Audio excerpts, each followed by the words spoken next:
Like you just go Airbnb now, right? Oh yeah. Yeah. Because you know what I started to think about, dude? You know what I really started to think about?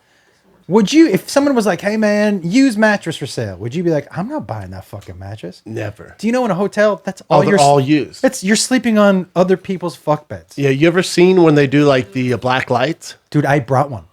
Oh, you did? So I did a show where they were like, you travel, one of the things we want you to do is bring a black light to your room.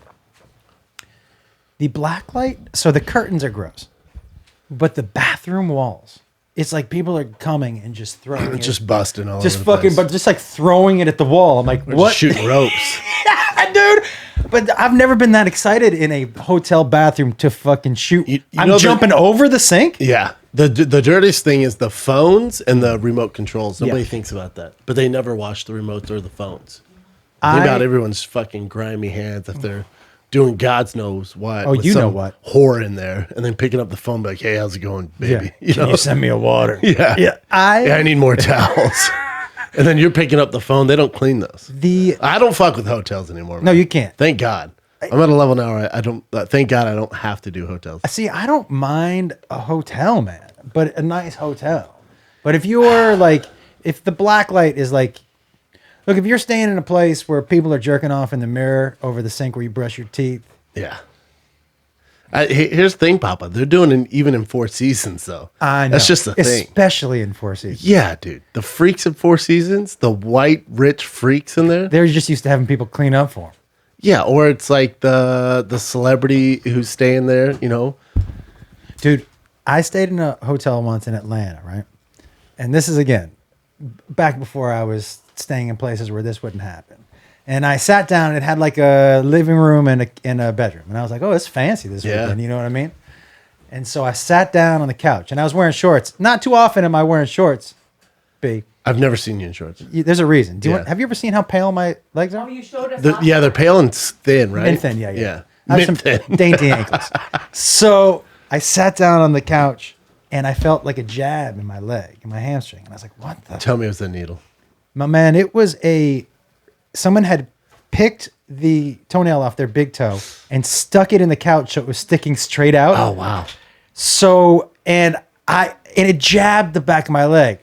Now, I didn't take it out of the couch because I was like, if this happened to me, it's going to happen. Pay it forward. Yeah. But it was one of the grossest. It was right around the time where I was like, I'm picking my own hotel from here on out. Yeah, it's tough. I think the only hotel I stay in is Hotel Emma in San Antonio. That's my favorite hotel. Outside that, man, especially like pandemic era, when I was touring during the pandemic, hotels were such a bummer. Yeah. There's no room service. They cut down the staff. Everybody's depressed. Everybody's in mask. So I was just like, oh, yeah, and they're like, if you could wash your own towels, you're like, motherfucker. They don't clean the room. Nobody's cleaning the room. Yeah, fuck this. Yeah. But some of the Airbnbs can get a little dicey. Like we got one in Austin. I traveled like a squad. There's like 8 of us, so we got one in Austin. In pictures, looked sick, but dude, it was straight up somebody straight up family home, dude. There was the kids' money in the piggy bank. No. Yeah, and where the pick. So the one thing about those houses I don't like, if you have your family pictures on the wall, I can't fuck with that. I can't be in somebody's house like that. But it was like it was these doctors we found. It was these like Indian doctors, and their whole family's there. Like they had 6 kids or whatever, so there's all these rooms, but it's all their kids' stuff is in there. So that means like they're like, hey kids, someone booked it for next weekend, so we gotta get our shit. Now here's the thing, we gotta get our shit and go to the guest room up right there. So no, it specifically said, do not go to the guest room. And I'm like, why would they care if we go to the guest room? Well, that's because all of them move there while we're there. So it was like houses here, detached guest house, and they're all in the guest house. So they're doing their thing, like looking at us. Oh, no. Nightmare. Sometimes it's a nightmare. Yeah. So the actual homeowners were staying in the backyard? Yeah. Nah. Chill. No, first of all, like getting Postmates deliveries and shit. We're like, what's happening right now? I don't know about you, man, but I don't think that I could go back and live in my house because first of all, I don't know what people are doing in my kids' beds. That's what's weird. Like you got comics sleeping in your kid's bed, and your kid left its piggy bank, and then the kids like they had their medications still in the drawers and shit. So obviously, I'm going through all the medication. I'm like, is there anything good in here? Is there any drugs? You know what's funny, by the way? So I've known Joey Diaz for a long time, And he and I, when we were doing drugs and didn't have any money, we used to leave IOUs in my son's piggy bank. Hilarious. And so years later, when I finally went through there, I'm like, let's see how much money you got. I found like $400 in IOUs from me and Joe. It was like, I owe you $20, dog. Yeah. sorry, dog. I needed some blow, dog. Yeah. He was like, what are these Your kid's IOUs? like, where the fuck's this money? Like, you might want to keep that one. That's $60 from Uncle Joey there. Uncle Joey was on a bender, man. Used your cash. Do you know one time when Jacob was like 2 and Joey used to stay at my house a bunch? Jacob used to love things that made noises. Sure. And he liked the maracas, and he'd walk around with maracas. Shh, shh, shh. In his little underwear, he'd watch Blue's Clues and go, Yeah. shh, shh, shh, shh, right? And so one day I was in the kitchen, and he was, I heard him, and I was like, what is going on? And I walked out there, and he had 2 little baggies of Coke that made noise that had fallen out of somebody's pocket. Probably Joey's. Stayed at the house. Probably Joey's. And it was, and I was like, hey, buddy, hey, buddy, hey, buddy. Hey, bud, let's not open those. Yeah. That's not Kool-Aid, Yeah. Papa. Why don't you go ahead and hand those to Yeah, Daddy? man. Fucking crazy. Yeah. Have you talked to Joey since he's been out in Hell yeah, man. Jersey? Hell yeah. He's happy. Is he happy? He's happier than I've He's not ever heard touring of. though, right? Because of COVID. He's still worried about COVID or No, some shit? it's not that. It's not that. He just wanted a break? It's not that either. I think he is trying to figure out how much he wants to tour ever again. I think that's it. You know, man. That'd be taking a break though, technically, right? Like you're Well, kind of stepping unless you're back. stopping from doing it altogether. So, you know, he used to keep this, both of us, he used to just keep a notebook. Every time you went on stage and what the jokes you did, how long you did it, where you performed, what you think worked and didn't work. And Joey would set a goal for himself, monthly gigs. And I think monthly gigs for a while there, he was setting the goal for 45 sets a month. 45 sets a month? That's including the spots at the store or wherever? 45 sets a month. Whether Total. it's 10, 15, an hour, just counting those. 45 sets. Yeah, That's a total. ton. 45 mics, right? And he did that. And not only that, dude, you know, he was doing it at a time where he didn't have a car. Yep. People used to tell me all the time, I think there's like 5 Joe Diaz's because I see one walking down the street Yeah, he's in a every hustler. part of this city. Yeah. And if you add that up, you know, he was saying the other day, he was like, I'm burnt. I've just done it so much. I get it. And that year off, the year off, man, made a lot of us rethink. And I didn't take a year Made off, me, and I didn't yeah. take a full year off. Yeah, but still, it forces us to be like, hold up, Yeah. man. What am I You doing? guys are out of your mind. Yeah. You I know you want to book me 4 weeks a month, but what it's Yep. and it's a law of diminishing returns. Especially if too. you have kids. Yeah. Like Tom Segura told me, like, you know, because I think it comes out 2 beers, 1 cave. It's me and Segura. And I'm like, dude, you're a guy, like, I never saw you around, like, the store all the time, like the other guys. Like, Yeah. I come from the Joe Rogan blueprint where it's like sets. And I was known as like a stagehound where if there was a mic, I'm there, man. Just call me up. I'm your guy. So I was doing 4 or 5 sets every night, Monday through Thursday, then Friday on tour. So full hour, 2 shows Friday, 2 shows Saturday, back home Sunday, back to the race on Monday. And I was like, Tom, you weren't like that. He's like, well, when I was younger, I was. He's like, but dude, as you do it, like I build my hour on the road, man. I have kids, dude. So Yeah. I'm not out at night, dude. If I am, you know, every once in a while I'd come out and you guys would see me, but I'm building the hour on the road. And that's what Joe Coy did. It never made sense to me. Like, they're just not working. No, they are, but they're also present in their kids' lives. That's, you know, so a lot of people, like the generation of comics before me, I mean, after me, I've heard a lot of them say recently, because look, man, I was the same way. I was raising kids, so I wasn't hanging out at the store. No. I was going to do and I'm a grown up, bro. What am I hanging out? Nothing Agree. good is happening from hanging out. Maybe a couple chats with some of the guys. My hangout's here. Yeah. Yeah. And that green room for 15 minutes beforehand and messing around and talking It's great. comedy is great. The best. But if you're there till 2 a.m, nothing good is coming out of that. Especially if you have kids, you got to be up at 6. What are we doing? Yeah, man. It's again, I'm taking 2 hours out of their lives so I can talk to whoever the fuck about sure. your set. I don't think so. Yeah. And so I had a bunch of comics that were like, yeah, we always thought you were just kind of aloof. No. And I was like, no. And they said, as we got older, we realized that you just had shit to do. You have priorities, dude. I had 3 kids sitting at the house. Commitments, yeah. Yeah. So, but Hashtag good dad. you bet. But I'm with you writing on the road also for me is way better because you're writing in front of, I don't want to make it sound like the Comedy Store crowds aren't the real crowds, but they're not the crowds you're performing in front of on the road. Well, the road is a little bit of a home game, right? Yes. Yeah. You have more leeway.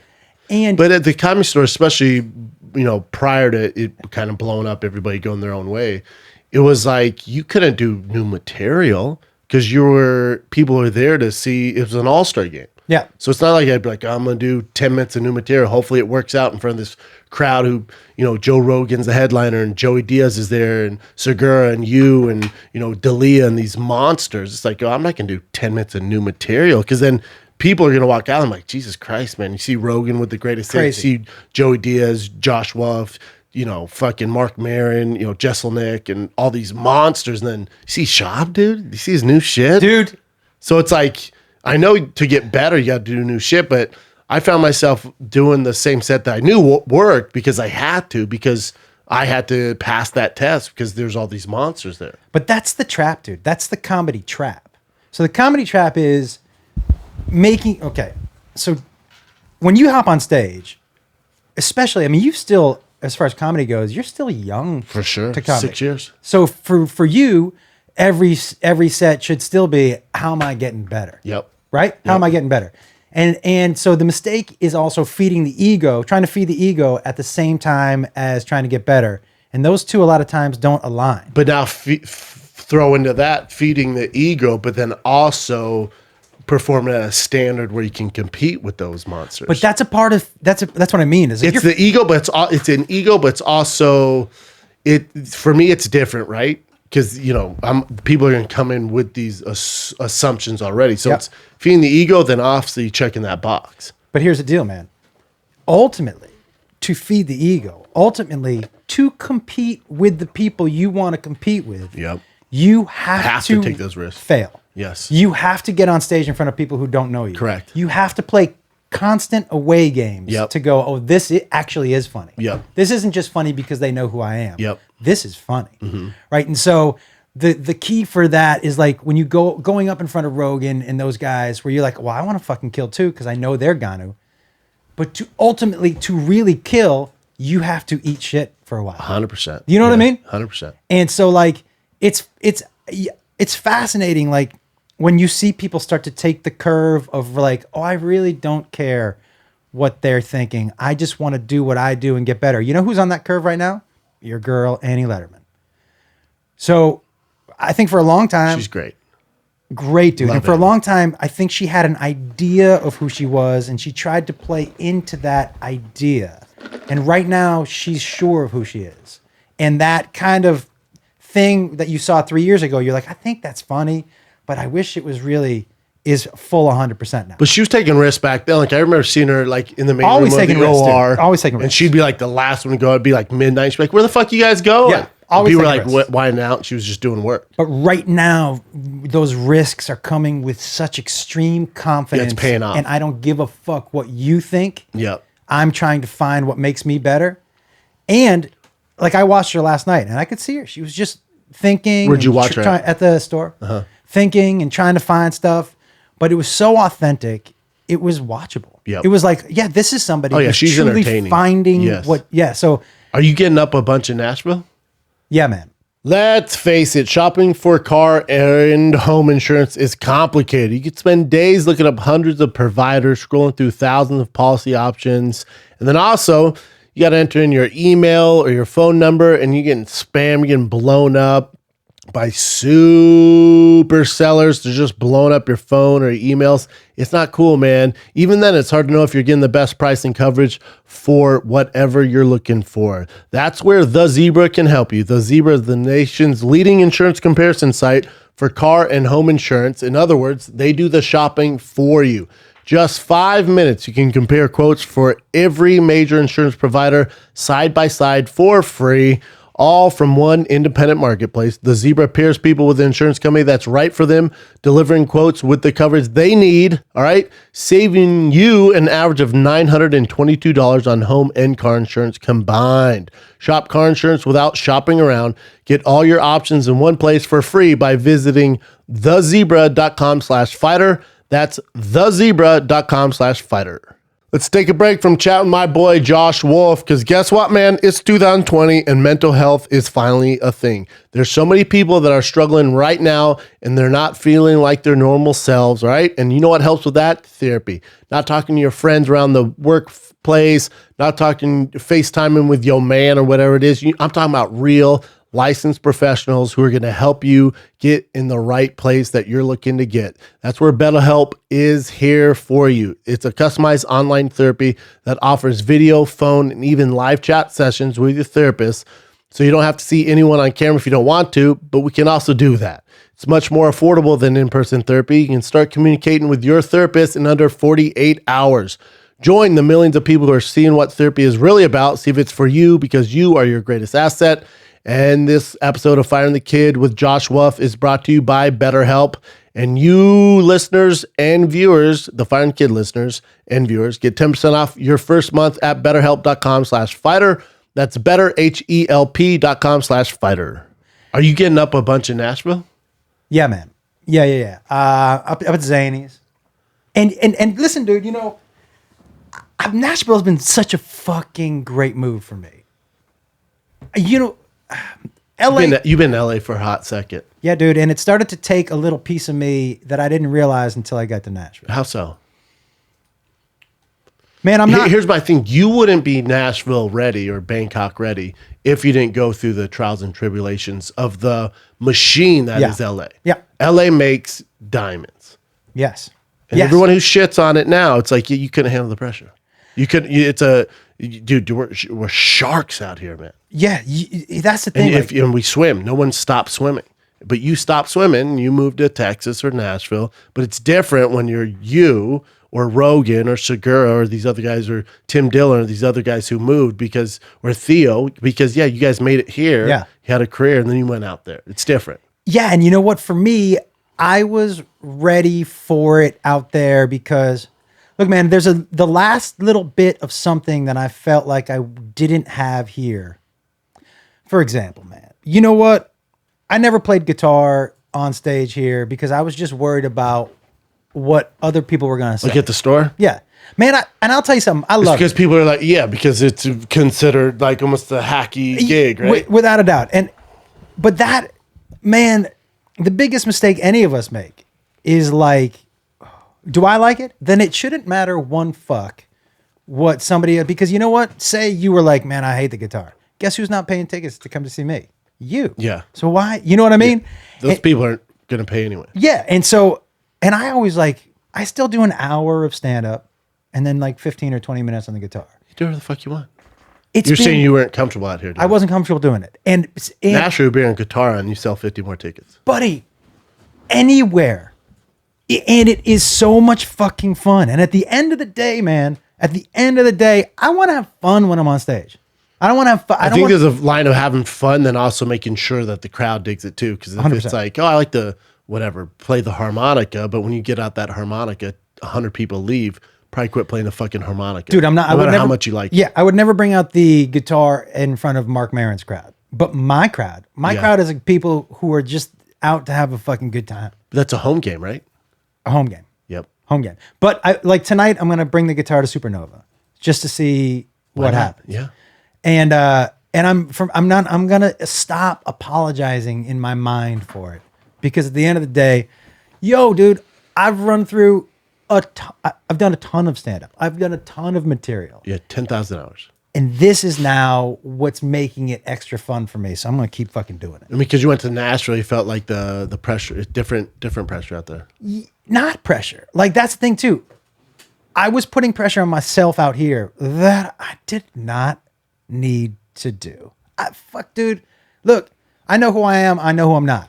And you know what? At this point in my career, I'm a good fucking comic. Yeah. And so I don't need to prove myself to anybody Sure. anymore. Yep.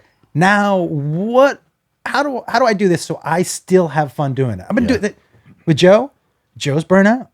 I think if that guitar, Joey, yeah, I think that guitar. Joe Rogan. No, he's not burnt out. He's an animal. But I think the guitar has extended Give you my some life. Yeah, dude.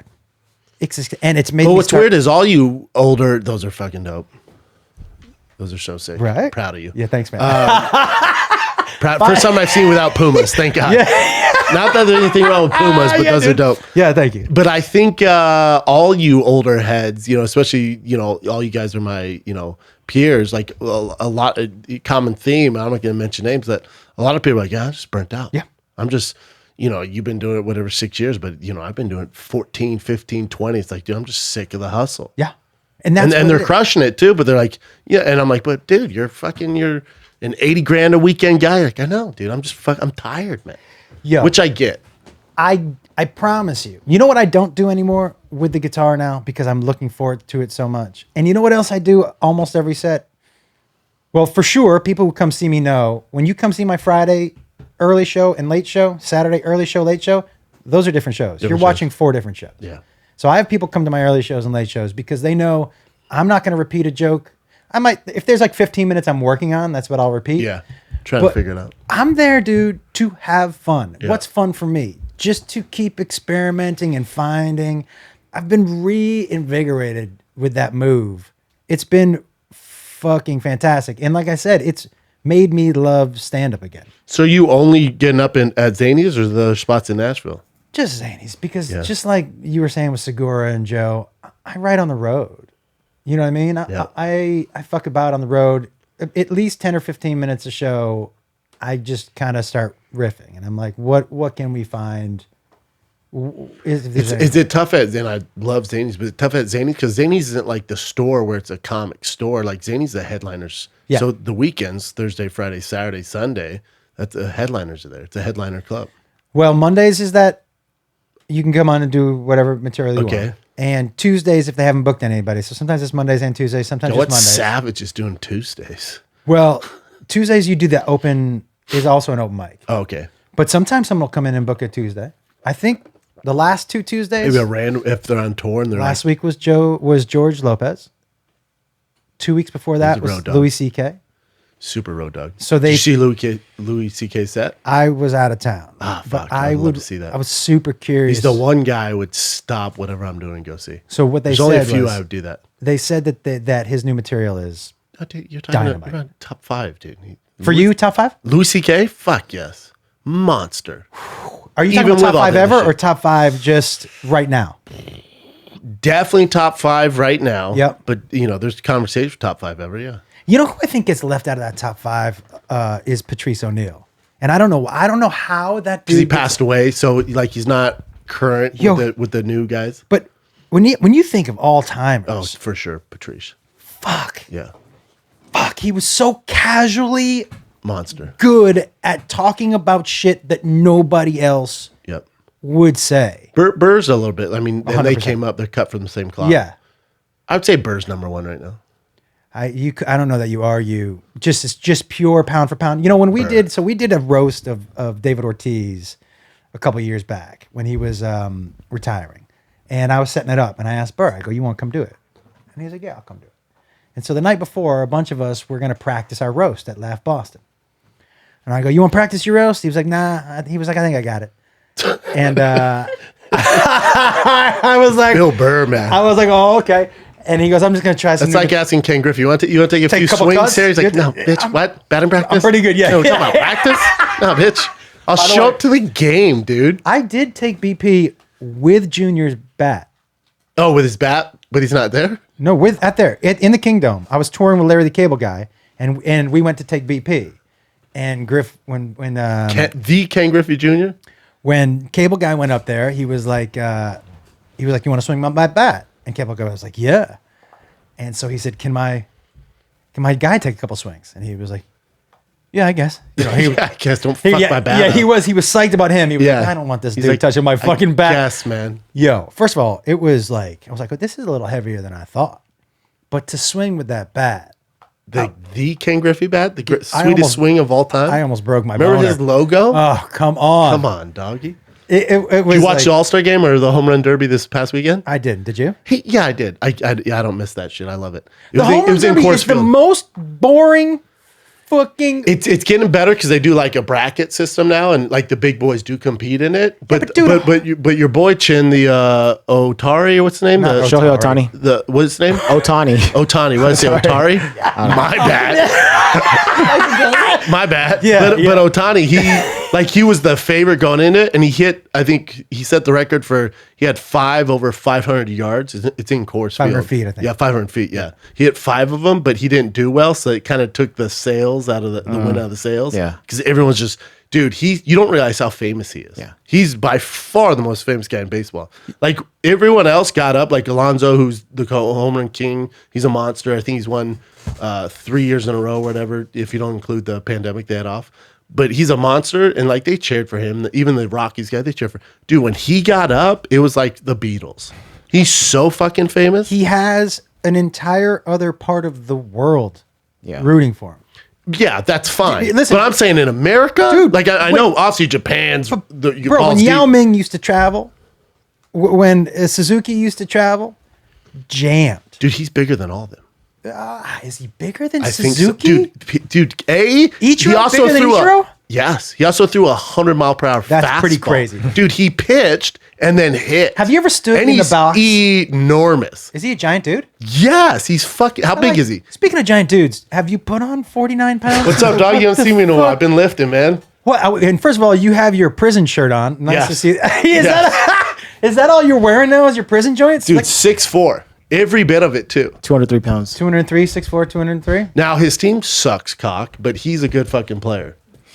Have you ever stood in the box with 100? Never. Okay, so I stood in the I have box. no desire to either. When I was in high school, I stood in the box with a dude named Mark Wohler. Mark Wohler pitched for the Braves. He actually lost the World Series to the Yankees. Well, lost, but gave up a home run. That sucks. And so That sucks. That's what he's known for. I know Yeah. It's he- a lot of work. To He get was there. throwing in high school. Was probably pumping 93, 94, and we were using aluminum bats, and we faced them in April, so in Massachusetts, and it was cold, and none of us wanted the bat to touch the ball. You know that feeling it that hurts so bad. Dung. So there were people on the guys on my team who were just not even swinging, and our coach was like, "Are you guys not going to swing?" We were like, "Nah, No, we're good, man. we're 100% not going to swing." It's it." -4. yeah, it is. But that ball gets on you. That's why, like, I think hitting a baseball is the hardest thing to do in any professional I was going to ask you this: what's harder, hitting a baseball like a game-winning home run in the major leagues, or a penalty kick? Being a goalie, stopping a penalty. Like, did you watch England versus I did. Italy? And when they went to penalty kicks, I'm like, fuck, dude. Now, granted, Italy has the best goalie in the world. Whatever. Right. He won the MVP of the World Cup, the Euro Cup, but not the World Cup, the Euro Cup, but. You know, he has a tough fucking to stop those fucking kicks, and he did pretty fucking well. Obviously, they won. Yeah. But I was thinking in my head, what would be tougher, that at that level, or hitting a home run off like Nolan Ryan back in his heyday? All right, so for baseball, let's start with this. The goal is to square up a round ball on a round bat.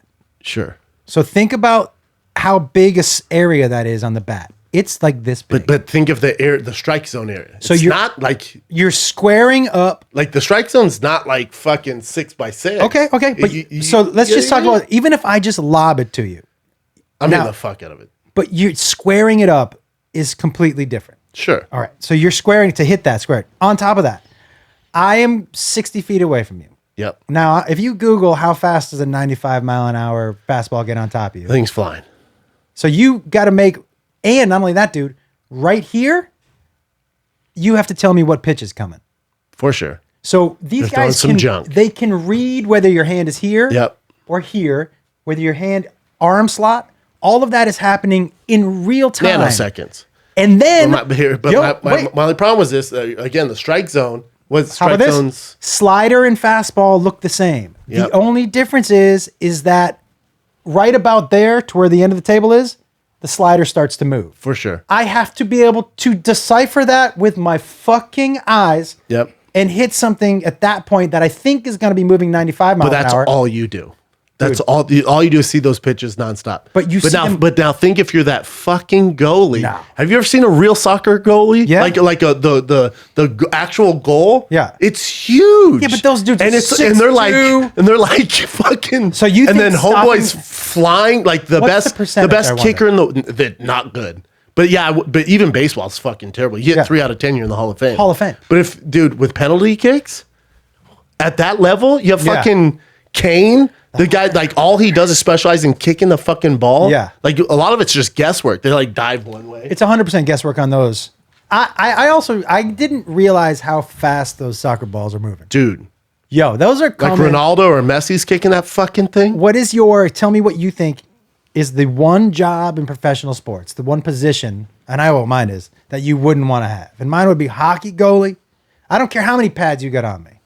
It would suck to get hit by, but you got all that shit on, and then again, they can only go through your legs or here. You know, they like stop that, and they're pretty flexible. The shittiest job would be a catcher, like you're just on your knees, like a jackass the whole time. But the toughest job in professional sports is NFL quarterback, hands down. Toughest job, without a doubt. By far. Without a doubt. You have to compete. But as far as like the most like difficult, one of those goalies during the penalty kick.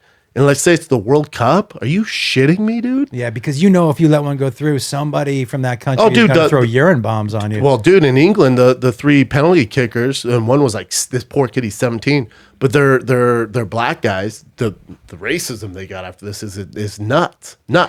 Yo, it's crazy to me the lengths that soccer fans will go to show they're unhappy. Like the most diehard, especially in England, dude. Like that's their religion. You read articles about how they were throwing, like, fans throw urine balloons at each other. Hell yeah. Yo, if I was at a Red Sox game and a Yankee fan was like, "Fuck yo," and they started throwing fucking piss balloons. I'm like, dude, what's wrong with you? What are we doing? It's a baseball game, bro. Baseball. We're out at the park. Like, first of all, why are you sticking your dick in a balloon? It's very strange. You're a loser. Yeah, dude. you've got some things put your to work dick out. in that balloon. I have to tell you something else. Just the idea, and I don't know why I'm just thinking about it, but just holding a warm balloon like that. If it's my urine, I don't give a fuck. No, dude. I'm not. It's all weird. You'll be a real loser to fill a balloon with piss. The first because this team lost. Yeah. What's wrong with you? What went wrong? Where did your parents fuck up, dude? If my kids are doing that, I failed as a dad. Without a doubt. If their first thought is let's lob urine dude, if I bring my them, son to the Rams game when he's 18 and he's like, hold on, I got these balloons, I'm gonna throw at the fucking Patriots. I'm like, what are they filled with? He's like, piss. I'm like, fuck, dude. I want to apologize to you, man, because I fucked up as a dad. What happened? Yeah, what did I do? Did I give you too much? What happened? Was I not hard enough? Where did I go wrong? Yeah. I should have hit you more. Who do you think? Okay, so soccer fans, obviously, the weirdest in that way. But as far as American sports fans, who do you think? What fan base do you think is the most like off kilter? Fuck, that's a good question. UFC fans are pretty hardcore. Because they want to see blood. It's like Gladiator. And I think maybe I'm jaded because I come from that world. Yeah. I've experienced it, walked through the tunnel and like, rip his head off. I hope you die. What percentage of the holy fuck? Yeah. What percentage of the fans are that, and what percentage? 99%. All right. Okay. Yeah. All right. Now I don't know, because you want to talk about like the Red Sox versus Yankees or like the fucking I don't know with the Vegas. But the UFC fans, but like Raiders versus Broncos, like that's intense. Raiders Chargers, but now that they're in Vegas, that kind of goes away. But like Chiefs Raiders or like Chiefs Broncos, it gets pretty dicey, man. The UFC fans, and by the way, I think, by the way, Conor McGregor, I think done. He looks like Ronda Rousey to me. When he was leading up to this fight, by the way, and that's why she supported him. Yeah. This particular fight was the first time watching his interviews. I'm not great at a lot of things, but as comics, you know, one thing I think we're good at, because we see people a lot, is reading them. 100%. Yeah, I agree 100% with that. And so when I saw his press conference, I was like, fuck. I was like, I'm not buying this. Dude. I was like, he doesn't believe a single word. No, he was a version of his old self, and I think he's lost. Yeah, he was doing an impersonation of himself. Correct. And that old Conor is gone. So when I watch that, I'm like, dude, this is an imitation of what you used to be. This ain't gonna go well. So when I used to watch him, and as somebody who came from somebody with no money, I was like, I recognize this hunger. I recognize this. I'm gonna fucking eat you for what you're standing in front of what I want. And it seemed real to me. Like what he was saying. 100%. He believed all of it. And it was witty. And it was the like swag was real. Like and just how witty he was with his comebacks. And remember with Jeremy Stevens, the classic line of who the fuck's this guy? Like ruined Jeremy Stevens' career. Like I mean, it was uncanny. But then now, here's what I was thinking about this last night. I couldn't sleep last night for whatever reason. I was thinking about this for whatever reason. You thinking about our podcast today? Yeah, I was. Yeah. But no, I was thinking about this. Like, fighting's the only sport where guys get paid and they get worse. Because in basketball, like LeBron signs a $1 deal, or Dame Lillard, or you name anybody, any of these big name players, they sign deals and then they feel the pressure to perform and they fucking get better. Like the Greek Freak signs the Maxim deal and then he puts on and tries to win a championship. And they when they get money, they get better in other sports. Like Aaron Judge signs a deal, or fucking homeboy, the pitcher, or these like Trout, and they get better because they like, oh, you paid us all this money, I go perform, I got to bring a championship to the city. In fighting, they get paid, and they're like, oh, I'm good, and they get worse. But you know what's crazy? Besides Floyd Mayweather, but other than that, it's like they get worse. I thought Conor was going to be different, and I bet you there's some. In football, some people get paid and take a step back a little bit to kind of, preserve their careers, maybe. But not really. Like you look at like Aaron Rodgers signed those max deals, or like Tom Brady. It's like Tom Brady has all the money. But by the way, that's the difference, right? Never been more hungry. So Brady, that's a great example, and even guys like Tiger Woods. So for me, when you look at Brady and Tiger Woods and Jordan and all these guys, you know what drove them? Legacy. I want they got the money. They're like, cool, check. All right, let's keep going. I want to be the fucking best. And in fighting in MMA, it's not that way. But with Conor, like when I watch this, and someone was like, he's fighting for his legacy. I'm like, if he is, he doesn't give a shit. Agree. He doesn't give a shit. I think he's set. Because you know what? Honestly, the difference between like golf and whatever basketball is you're not getting punched in the face. Yeah, right. So if I get $600 million, work. If I sell my whiskey and I'm making $600 million, and you're like, hey, you want to get punched in the face tomoror? I'm like, no, dude, I'm good. I'm fucking good with getting punched in the face. I sold my whiskey. Did you not hear I sold my whiskey? Yeah. Why would I get punched in the face? Schultz made this comparison. Obviously Schultz doesn't know the fight game, and I thought it was interesting. And he has no ground to stand on. He's like, dude, I don't know this, but this is what I think's going on. Is he's basically forced to take these fights because let's say he's making $20-30 million fight. It's like you look at him, you're like, dude, you have $400 million. Why are you taking what the fuck are you doing? He's like, I think he sold his whiskey, but the stipulation selling that whiskey is you have to fight this many times. You can't just sell the whiskey and dip the fuck out. And at first I was like, Jesus Christ, Schultz. But then I was like, it's not a bad conspiracy. Like I mean, they were like, hey, we're gonna buy you out and you're gonna get $400 million and do whatever you want. And I'm sure, Dana's involved in that deal and stuff like that. But you got to fight this guy. You got to fight this many times a year. And the Manny Pacquiao fight has to go down because the more you're in the spotlight, the more whiskey we sell. You can't just sell your whiskey and dip the fuck out, which to all of us, common people are like, dude, just fucking quit fighting, dude. Yeah. You got all the money in the world. He's like, no, I do. But basically signed a deal with the devil because now I don't feel like fighting and I'm fighting these fucking savages. But this is the deal that I signed. Again, there's no proof of any of this. But when Schultz said that, I'm like, it's not a bad conspiracy, my man. I think also, and there's nothing worse when comics give their take on fighting when they have no fucking clue what they're talking about. But with Schultz, he's getting it more into it, and he's close with Izzy, and he's a very smart guy, and he's following the sport. And so his conspiracy and his view on them, like, God, it's not a far-fetched idea, dude. I think you overlook a couple things on that. And I don't know what the fuck do I know. But even though he's not worried about his legacy, or maybe he is, but not as much as he should be, his ego is insane. Ego is what got him to the dance. Yes. And that doesn't go away. No. But to me, his ego, which is the same, which used to match up with his drive for this, they're not equal anymore. So he's still saying what he thinks he's supposed to say. And I don't think he wants... The big thing for him is I don't think he wants the last thing for us to see is these last two fights. Agree. That's why I think he'll fight a Nate Diaz or something like that. Where he's got a chance. Next year. Yeah. Year. But when you were watching that first round, because when I heard him talk about, I was punching him and I was like, what were you? Maybe I was watching the wrong fight. I went on a long rant about this on Below the Belt.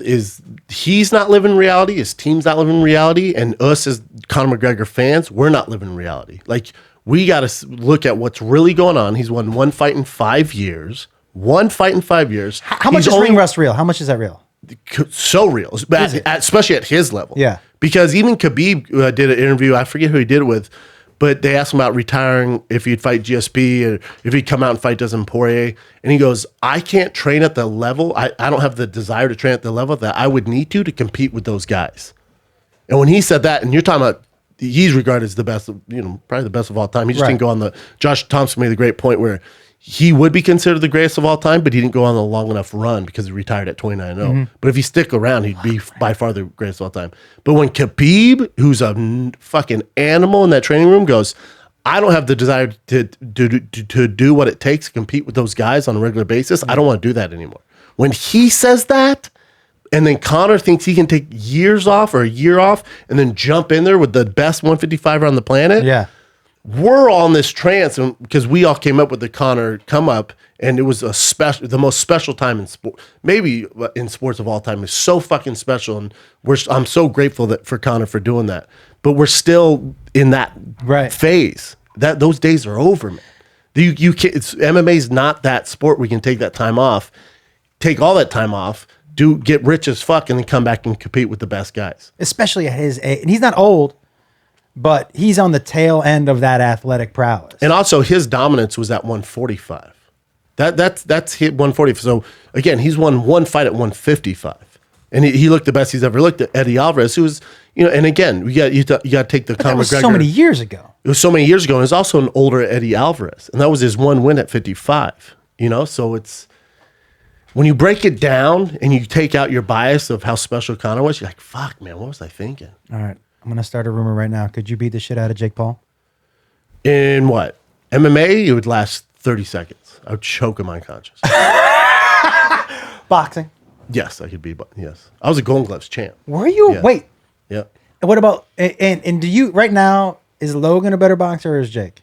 I would say Jake. But Logan's just got a little more size. Logan has size. I think Jake's doing it for, he wants an actual career in boxing, and Logan's doing it for the payday and just to prove that he can do it. Like even with the Floyd stuff, he's like, it's fucking stupid I'm fighting this guy. Like, I can't believe, like, we're living a simulation.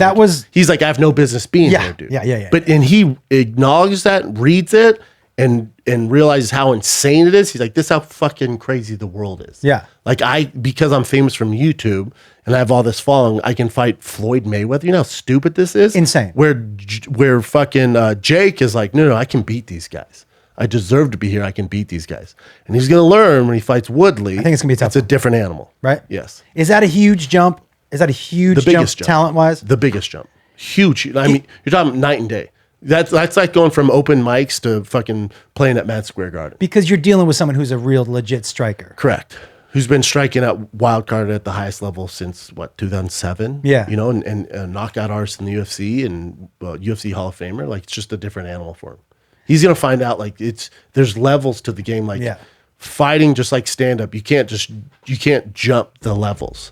Like, if this is Mario, you're not going to King Koopa. You got to go through the fucking. That first. I just imagine that first he's out there and that first jab where he can't even move his hands. He's like, and he's gonna be like, got it? Correct. Yeah, okay. So I didn't get the chance. And that's gonna be all night. The guy can do that all night. Is the jab? And I'm gonna ask a bunch of dumb questions to somebody who's never fought before. No, go ahead. Is the jab, when you get hit with the jab, is it almost like frustrating? Where you're like, it stings, but you're like, motherfucker, because it doesn't hurt. Is it almost like a little bink? You know what I mean? Like, it bothers you, and then it starts to wear on you? I think after a time it does, but it's just there to set other things up. So you're like, all right, and you're just waiting for the big boy. Right. Yeah. Yeah, dude, I pulled up a video the other day of me sparring with my son, with Jacob. Yeah, hilarious. How's he doing, by the way? Yo, he's okay. Is he's still out here? You want to hear Bizarro World? Yeah. So I'm coming out. I tell him, I'm coming out for the week. I'm crashing at your place. I'd love to hang with you. And he goes, well, I'm going to be out of town in New Mexico. He's working on a Netflix show. Okay. And he goes, why don't you So he got another gig after Comedy Central. Yeah. He goes, why don't you just crash? So I'm crashing at his place, driving his car. Hilarious. You know what he said to me? Don't fuck my stuff up. First of all, he goes, I washed my sheets. I'm like, I appreciate that, dude. I didn't even need that mental image. Yeah. But he goes, don't snoop in my shit. What's the first thing I did when I got there? Oh, dude. I'm a super Snoopy. I'm the snoopingest motherfucker. Hell yeah. One thing I learned from him, he's spending a lot more on shoes than I thought he was. Love it. Yo, this dude, You sneakerhead? holy, It's a dicey world. there was like a red, they're like lobster, some kind of, I go, how much did you spend? Oh, were they the Dunk Lobsters? Yeah. Oh, dude. He dropped either somebody hooked them up, a plug hooked them up, or he dropped some serious cash. Okay. Bring those up, Chin. Okay. Lobster Dunks. That's, They're very expensive. Listen, man, I don't do anything without Kratom. Stand-up, podcasting, working out. I'm always on Kratom, but not just any Kratom. The best Kratom that has 100% satisfaction guaranteed or your money back. I'm talking about Super Speciosa. That's right. That's what I use. And Kratom is an all-natural herb related to the coffee plant that has been used in Thailand forever. Helps boost energy, relieves stress, enhances your mood, helps my brain when God knows I need it. Super Speciosa has only one ingredient. We're talking about pure kratom leaf. That's right. Super Speciosa helps you feel good without feeling impaired. All right. Again, 100% satisfaction guaranteed or your money back. If you're looking to try Kratom, you can trust my boys at Super Speciosa. All right, try Kratom, get 20% off your entire order. Go to getsuperleaf.com/fighter. That's getsuperleaf.com/fighter, promo code fighter for 20% off your entire order. You know who's always been there for me? Credit Karma. Credit Karma has always been there to help me make better financial decisions. And now they want to help out even more with Credit Karma Money Spend Account. You can be rewarded for good money habits, all right? Credit Karma Money is a brand new checking account where you can win cash reimbursements for making purchases. When you use Credit Karma Money debit card, you can win daily instant karma purchase reimbursements on items up to 5,000 buckaroos. Just pay with your debit card. If you win, you'll be notified on the spot and your instant karma cash will be added back into your spend account. All right? Open your FDIC insured spend account for free. There's no minimum balance requirements, no overdraft fees, and free withdrawals from a network of over 50,000 ATMs. All right?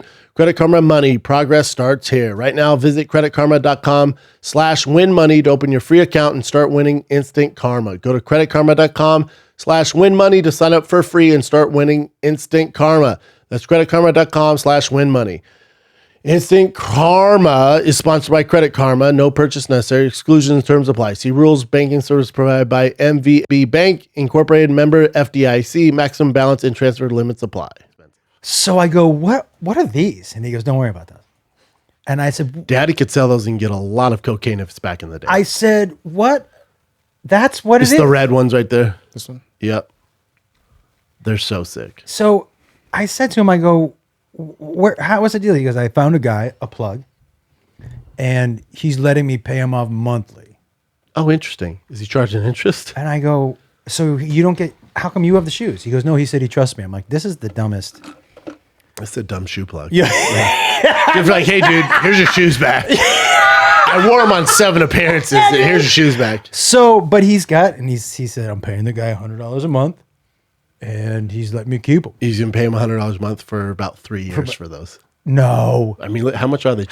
Wait. Look on StockX. Are Type you in for real? Nike lobsters. Is that what he's spending on They're a it? few grand, man, for sure. Get the fuck for those shoes? Sorry, Jacob. Are you serious? Yeah, man. Now, do you have a pair of these? I do not have a pair of And those. I want some, though. I can't believe that pair of with a rubber band around the top, Not the purple. His are the red. the red. I gotta start showing up though. What is your My holy grail? Yeah. I have them. I have the Yeezys, the Nike Yeezys, the Kanye West that Yeah. they don't make anymore. Those those are probably my most valuable shoe. Those or scroll up, Chin. There you go. Yeah. 2,800. What size shoe does he wear? 11 and a Go to half. sizes, Chin, where it says all. What do you mean? See The all, where it sizes says all, and then go to change? oh yeah, 11. and then scroll down to 11 and a half, Chin. I think the 11 is the highest it goes. No, it's not. 3,400. 3,400. There you go. Because more people wear 11 and a half than they do 11. God. You've been paying for quite some time. Sorry, Jacob. Well, here, okay. But if that's his thing, those are so filthy. But by the yo, way. man, the next time he asks me for money, I'm gonna be like, yo, why don't you lobster claw? Yeah, why don't you fucking sell those lobsters and pay your rent? 3,400. Yo, he just got. The other thing he has to worry about is getting jacked on the street for those. So I asked him. I said, "What's the deal with your shoes? Are you nervous because you got some pricey shoes?" And he goes, "No, man." I go, "Why not?" He goes, I always carry a knife. I'm like, "To do what?" Dude, I mean, people who are robbing you don't have knives and rocks. It's not the 1940s. This is especially in LA. Yeah, dude. Dude, they're rolling up with a fucking 9 You think millimeter. they're coming up with some steel pipes? I'm gonna get you, son. Yeah, and you know just what I mean? fucking give them up, Bubba. Yeah, there's no. And he was like, first of all, I carry a knife and I'm fast. I'm like, are you faster than a speeding bullet? Yeah, you're gonna crease your lobsters? Running away? I'd be like, here you go. And then put it away? Yeah, I'd run with them so I don't crease them, dude. That's a real sneakerhead move. That's a flat foot. You know what's funny is a couple weeks ago was the first time I was ever on stage, and I sent you a picture of like those kind of rust colored ones. Yeah, those are sick. And I was sitting on the stool. Those cork Air Maxes? What would you send me a picture of? No, these were the cork ones that I sent. The other ones I forget what kind they were. I got the picture. They were sick. But it's the first time I've ever been on stage, sitting on the stool with my foot on the stool, and thought, "Oh, I'm creasing my shoe." Yeah. And I stuck my legs out straight. Yeah, Yeah. I was like, "Wait, I'm not creasing this fucking shoe." Sneakerhead. Yeah, dude. Have you noticed a difference in the crowds that have been coming to see you? Just energy wise. Energy wise, for sure. Now, my first sets in LA are this weekend, so I don't know. LA is different than the rest of the country. Yeah. But as far as like, I've done a ton of Florida, Arizona, fucking Texas, Boise. Remember I texted you about Boise, which was amazing. Those crowds are. And especially during the pandemic, people were so grateful to be out because the people that either vaccinated or for whatever reason, could come out, they were just so grateful that there was something to do. So the crowds they've been all home runs. Amazing. I keep telling It almost people. doesn't feel real. Yeah. It's like, That joke's not that funny. Yes, I'm telling you, it's Let's not pull the it back scale. a little bit. Let's take it easy. I need a good scale. You guys just haven't been out of the house in Yeah. about 6 months. Last night at the store, the roast battle was right next to the OR, and it was like you would have thought people were being lit on fire. Yep. It was so loud, but I hadn't been on stage there since last February. I hadn't been on stage there since Jeff passed away. And it was really, I think that's the first set I've ever done on stage at the store without him At the OR? at the keys. Yeah. It was really, until I walked off stage, I was like, oh, there was no Jeff. Was it weird that none of the like normal guys were around? By normal, I mean like, the guys. No, because man, I've been through a bunch of different incarnations of that place. I think true. you've been there. That's all I know. Right. So I've been through a bunch of different ups and downs and ebbs and flows. So you've been through it before. And I understand that that's just kind of how it goes. And it's definitely a different energy there. It's definitely a Sure, it's different, still good energy. And Emily's running it now. great who I love. energy, dude. Great energy. It's not a different doesn't necessarily mean bad, Agree. Yeah. It's just like, it's just a different type of energy. It felt really good, man. And I love that OR. I love that room. Oh, there's no place better. Yeah, I love that room. The main room is maybe my toughest room in the country. Really? Why so? It's my own. Thing? It's my own. You've probably ate some shit in there. Yeah. Well, that's how I'm at the Improv. Like when I first started, the Improv was the only one to give me spots most time. So there's a lot of nights I ate shit in there. So when they ask for like my availables, I'm always like, there's just like this weird thing. I'm sure it's like for a quarterback throwing an interception at like Green Bay. Then you go back the next year. You're like, oh, fuck. I threw that pick to You're that like, dude. God damn it. That dude's still out there. Yeah, on it's it. just nothing you can do about it. I actually have, as far as bombing, I have a real short memory. Yeah. I have a You're real like a quarterback. because The good ones do. yeah, man. Because I learned a long time ago that bombing isn't bombing. Yeah. It's the wrong learning. word. It's man. We're not musicians. We don't get to practice our song in a studio for 6 months. No, to make sure it's if I'm a perfect. musician, I can practice for 6 months and I know it's going to be a hit and then I put it out. We know Yeah, it's gonna dude. work. We go up Stand-up, there with you an have to idea. yeah. and you're just like, well, here we go. So That's why I don't agree. Granted, I hold Louis in the highest regard, but when he says, "Oh, you got to bomb 10,000 times before you get good," it's like maybe you weren't good at the start, dude. Yeah. Maybe you just weren't very good. Maybe it took you 10,000 to get there, dude. Have you ever thought about that? Like, don't push that on the rest of the comics. You got to bomb 10,000 times before you get good. In my head, I'm like, oh, you weren't very good to start. I did bomb for quite a while. 10,000? Maybe not. You made 10,000 sets is? 10,000? I did bomb like. Now I'm sure he's exaggerating, but still, dude. I watched Brody and Joey and I bombed back to back to back for years. 10,000 though? No, not 10,000. Because eventually, any other line of work's like, dude, you can fuck up 10,000 times, and then after that, you get good. I hate to tell you, any other line of work, you're not getting. No, you don't get 10,000 hours. You're not getting to 500. Dude. No, yeah, you're like, hey, you're not good at this. Yeah, this is not your. If I struck out 10,000 times before I got a hit, dude, if my kid struck out 100 times, like, baseball's not for you, dude. By the way, yeah, but Louis C.K. said 10,000. Yeah, I fucking get that, and that was his path. That's not yours. Yeah, he should have quit. Yeah, he should probably quit, but thank God he didn't because it worked out. But he's the exception. I mean, maybe that's one thing. Maybe he was so upset. He was like, I just got to start jerking off in front of people. I mean,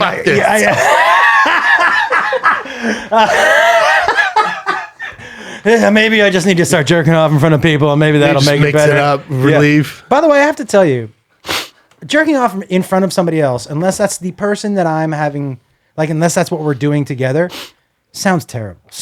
Even if they're into it, sounds awful. I would be super self-conscious what my face looked like.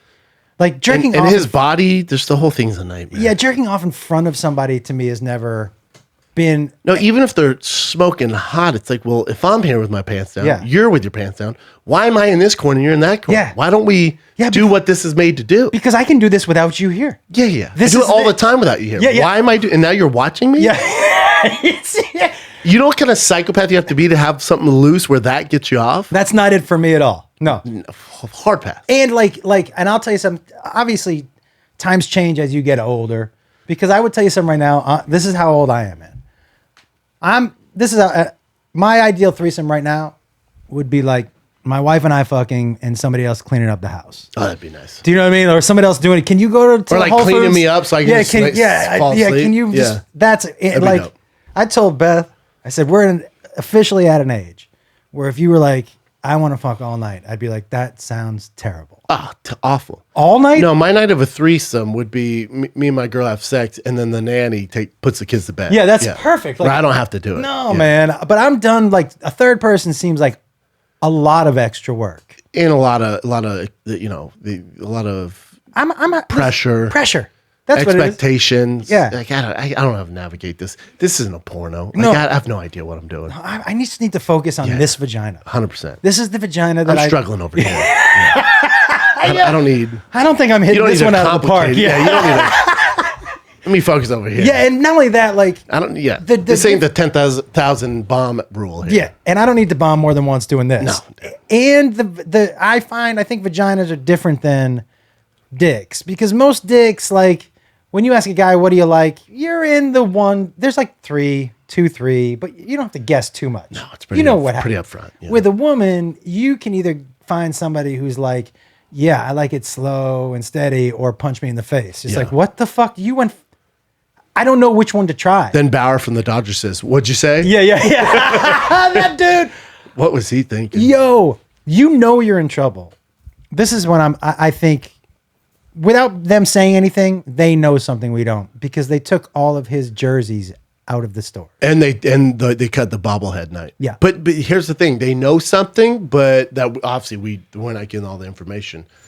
But what makes me go, huh? They know more than we do, because if it was just like, hey, these are the facts. This girl came over, he choked her unconscious, had sex with her, punched her in the face. These are the texts. He's never playing again. But for them to go, all right, let's look into it. 7-day suspension. Hey, let's extend the 7-day suspension. And I know he's a fucking damn good pitcher. Yeah. But there has to be more to the story that they haven't just like been like, all right, yep, he's fucking done. There has to be something more to it. Do you know it's what I think it is? complicated, I think. I think what it is at the end of the day, they gave him a ton of money. 3-year, $110 million. I don't know how much. There's got to be a morality clause. So I bet you. I don't know. How much he's not seeing all that guaranteed. money. He's not seeing all that. He won't see all that money. He right? can't punch a girl in the face and get $110 million from the Dodgers. Probably not. Hard pass. But I think what honestly keeps them from cutting ties is just, dude, it's sports. And can he help us win? So let's not cut the ties yet. Correct. Because he's a fucking superstar. Oh, top 10. Yeah. Well, you know, Aaron Hernandez, remember there's like, man, he might get off. There's rumors that the Raiders were like, yeah, we'll sign him. Yeah, that makes sense. Dude, when the Patriots, and I'm a Patriots fan, when they were lining up Hernandez and Gronk, I'm sure defenses were like, well, what the fuck? Because they had Hernandez in the backfield Yeah. sometimes. Slot, H-back. Yeah, and you were like, they handed the ball off to him sometimes. Yeah, You're freak. like, what are we doing with these two freaks who could line up wide, who can also block? Unstoppable. And now one of them is in the fucking backfield. Now think of Hernandez at University of Florida, where they had Tebow, who's arguably the best college football player of all time. They had Tebow, Hernandez. They also had homeboy, what's his name? Percy Harvin, too. Oh, Jesus. That's Just right. unstoppable, dude. That's interesting. You say best college football player of all time. Yeah, there's I mean, it's argument for hard it. to make an argument against that. Yeah. He won 2, right? Won 2 Heismans, yeah. And he won a one cha- title? Yeah, 1 title. 2 Heismans? Did he go 3 or 4 years? Well, he must have gone 4. 4, yeah. But you look at his stats compared to others, like Jesus Christ, dude. Yeah, I don't know. His especially stats are nutsos. at quarterback. Is he going to make you? Are you on board with him playing for the Jags? 100%. 110%, because what they're doing, and people give him shit, but with Urban Meyer and Tim is like his son. Yeah. So Tim could have been playing the NFL this entire time if he would have just dropped the ego and switched and played tight end. And so finally he's been out of the league. He's like, all right, I'll play tight end, especially now that Urban Meyer's back. So, by signing Tim is bulletproof. You can throw all the hate you want him on social media. It does not, but he doesn't give a fuck. He doesn't see it. He doesn't care. He'll answer all your questions. He'll handle all the shit. That's what he was born to do. So you have the number 1 draft pick who's going to, it's a learning process in the NFL. So it takes all the pressure off him. Tim can handle all of it. Well, because it puts the Tebow questions at the forefront. Yep. Tim's the focus now. It's actually, I hadn't thought of brilliant. that. That's actually really smart. And Tim's like, yeah, bring it. What do you got? You have to be able to tell Trevor Lawrence. And this is why we got him here right now. Oh, that's the first. I bet, he has to still make the team. Right. He has to make the 52-man roster. But before they even signed him, they went to Trevor Lawrence like, here's the plan. To take pressure off of you, this kid's going to handle all of it for you, man. Yeah. He doesn't care about starting, throwing touchdowns, none of that shit. You do what you got to do to get ready for the season. Let him handle the media. Tim's like, yep, I'll do it. You going to let your kids play football? 100%, yeah. What if they wanted to get into UFC? No. That's, I mean, there's nothing you can do if they want to do it, but yeah. Your one of your sons has more muscle tone than I do. yes, both of them, I'd say. The 1.5-year-old and the 5-year-old. Yeah, the 5-year-old definitely has I bigger give credit legs to than I their do. mom. Yeah, I give credit to the mom. Definitely bigger legs, a 5-year-old. Yeah. I'm like, well, They have huge calves. huge cat. But my thing is like if they play Pop Warner or whatever, he's like he's going to sign up for this super competitive soccer league. Like if they have the gift of it, yeah, run with it. But if they're just like middle tier players, no, Bubba, the juice ain't worth the squeeze. No. You're not getting CT just to be a fucking Rudy on this team. Like we're going to figure something else out. Would you? So for me, Jacob played baseball, and I loved it because You don't have to worry about anything. not a thing. There wasn't. Now, I loved like he was on a couple of traveling teams, and it was always funny when there was that one kid on the other team. I remember Jacob showed up. They were playing this one team that they had some bigger kids, and you always go up against that one team where Jacob was like, "Does the pitcher have a mustache?" Yeah, different level. Yeah. Where you're like, "Yeah," and he was Yeah, like, and he's Puerto Rican, dude. "Yeah, is he my age?" I'm like, "I think so. Yeah, that might be his family." and that Yankee scout over there, Yeah. not here for you. No, Bubba. no. Yeah. Yo, he's there here for was- that 8-year-old Puerto Rican who's throwing 98 miles an hour. There was a kid legit. Yeah. So he's on the mound, and Jacob, I guess maybe it was 10 or 11 at the time. And Jacob was up, maybe he was second up, and the kid shakes off a sign. And I'm like, okay. Then he shakes off another sign. I'm like, how many pitches does this fucking kid? He's 11. How many Yeah, pitches? He monster. kept shaking things off. But he was throwing gas. And so And that kid should stay in baseball, and Jacob should work in entertainment. it's exactly what, yeah. But even with Jacob working in entertainment, I guess he's behind the scenes. Yeah. But if you want to be a comic or like an actor, that's where you'd be like, fuck, dude. Because you know how hard it is. Like, it's a nightmare. Man, when my daughter, she was young, and she was like, How's I she wanna doing, be- by the way? Say no more. It's quarantine has been The worst for people like that. The worst. really, and having moved out of LA, it's been Where'd she move to? I moved out. Oh, yeah. So she's still here. You're out there. Not being down the street has been a real mind fuck. I moved her into my brother's building so he can run and check on her. But like, you know what, man? For people like that, like depression, suicide, all that stuff is through the fucking roof in the pandemic. That's what they didn't take in consideration when they locked everybody down. She Like, told me oh, straight this will up. be better. Yeah, she was like, the AA meetings online don't work for me No. because I don't have to be present. It Nobody's works for holding me nobody. accountable. Yeah. You just, okay, check in and then put on mute and do whatever the fuck you want to do. You know, dude, it's interesting that you bring that up. Because we're obviously in completely different spaces with our kids. Mine are like, you know, big kids, big problems, Yep. little kids, smaller problems. But I constantly look back at like raising them and like, for whatever reason, you try to pick is this the spot? Is this the spot? Yep. And it dawned on me that like, there's so many look, you're going to say something to one of your kids that has a profound effect on the rest of their lives. And you're not going to know it at the time Yeah, you you say have no it. idea. Like, you know, one of the reasons I wear a hat is because when I was 12, I was washing dishes in the kitchen and my dad just walked through the kitchen and he was like, and I just remember him saying, "Man, you have a big forehead." And then the next day I was like, "I'm wearing this fucking hat." Yeah. And I wore a hat. I just wore a hat. Yep. Right. But when I told him that story, he did the podcast with He has me. no idea. Yeah. He was like, I don't remember My saying dad that. did the same thing. We had this a Napoleon ice cream. Remember that? It was Yeah. like chocolate, vanilla, strawberry. The sandwich? No, it was like an actual like. In a tub. It was in a box of ice cream. Yeah. I used to eat all the vanilla and strawberry. Obviously, chocolates for Nazis. So that was his favorite ice cream. I remember I came home from school. I was probably in 4th grade, and I couldn't wait to eat it. I was eating it, and he must have came home from work, and he had the same thought. He liked the same flavors. He had the same thought, like, "Oh, I'm gonna get home and eat this ice cream." Well, I ate all of it. So he's like, he comes and the thing's empty. Again, he don't remember any of Right. this. I remember it like it was yesterday. He comes home, I'm just laying on the couch watching fucking Tailspin or some bullshit that kids watch. And he goes, "Where's the ice cream?" And I go, "What do you mean?" He goes, "Where's the ice cream?" I'm like, "Oh, I ate it." And he goes, "You pig." And then that gave me like body Sticks with you, dysmorphia. right? Yeah. It's so crazy that Way to go, Dad. something, but you wouldn't be here today if you grew up feeling good about yourself. No, true.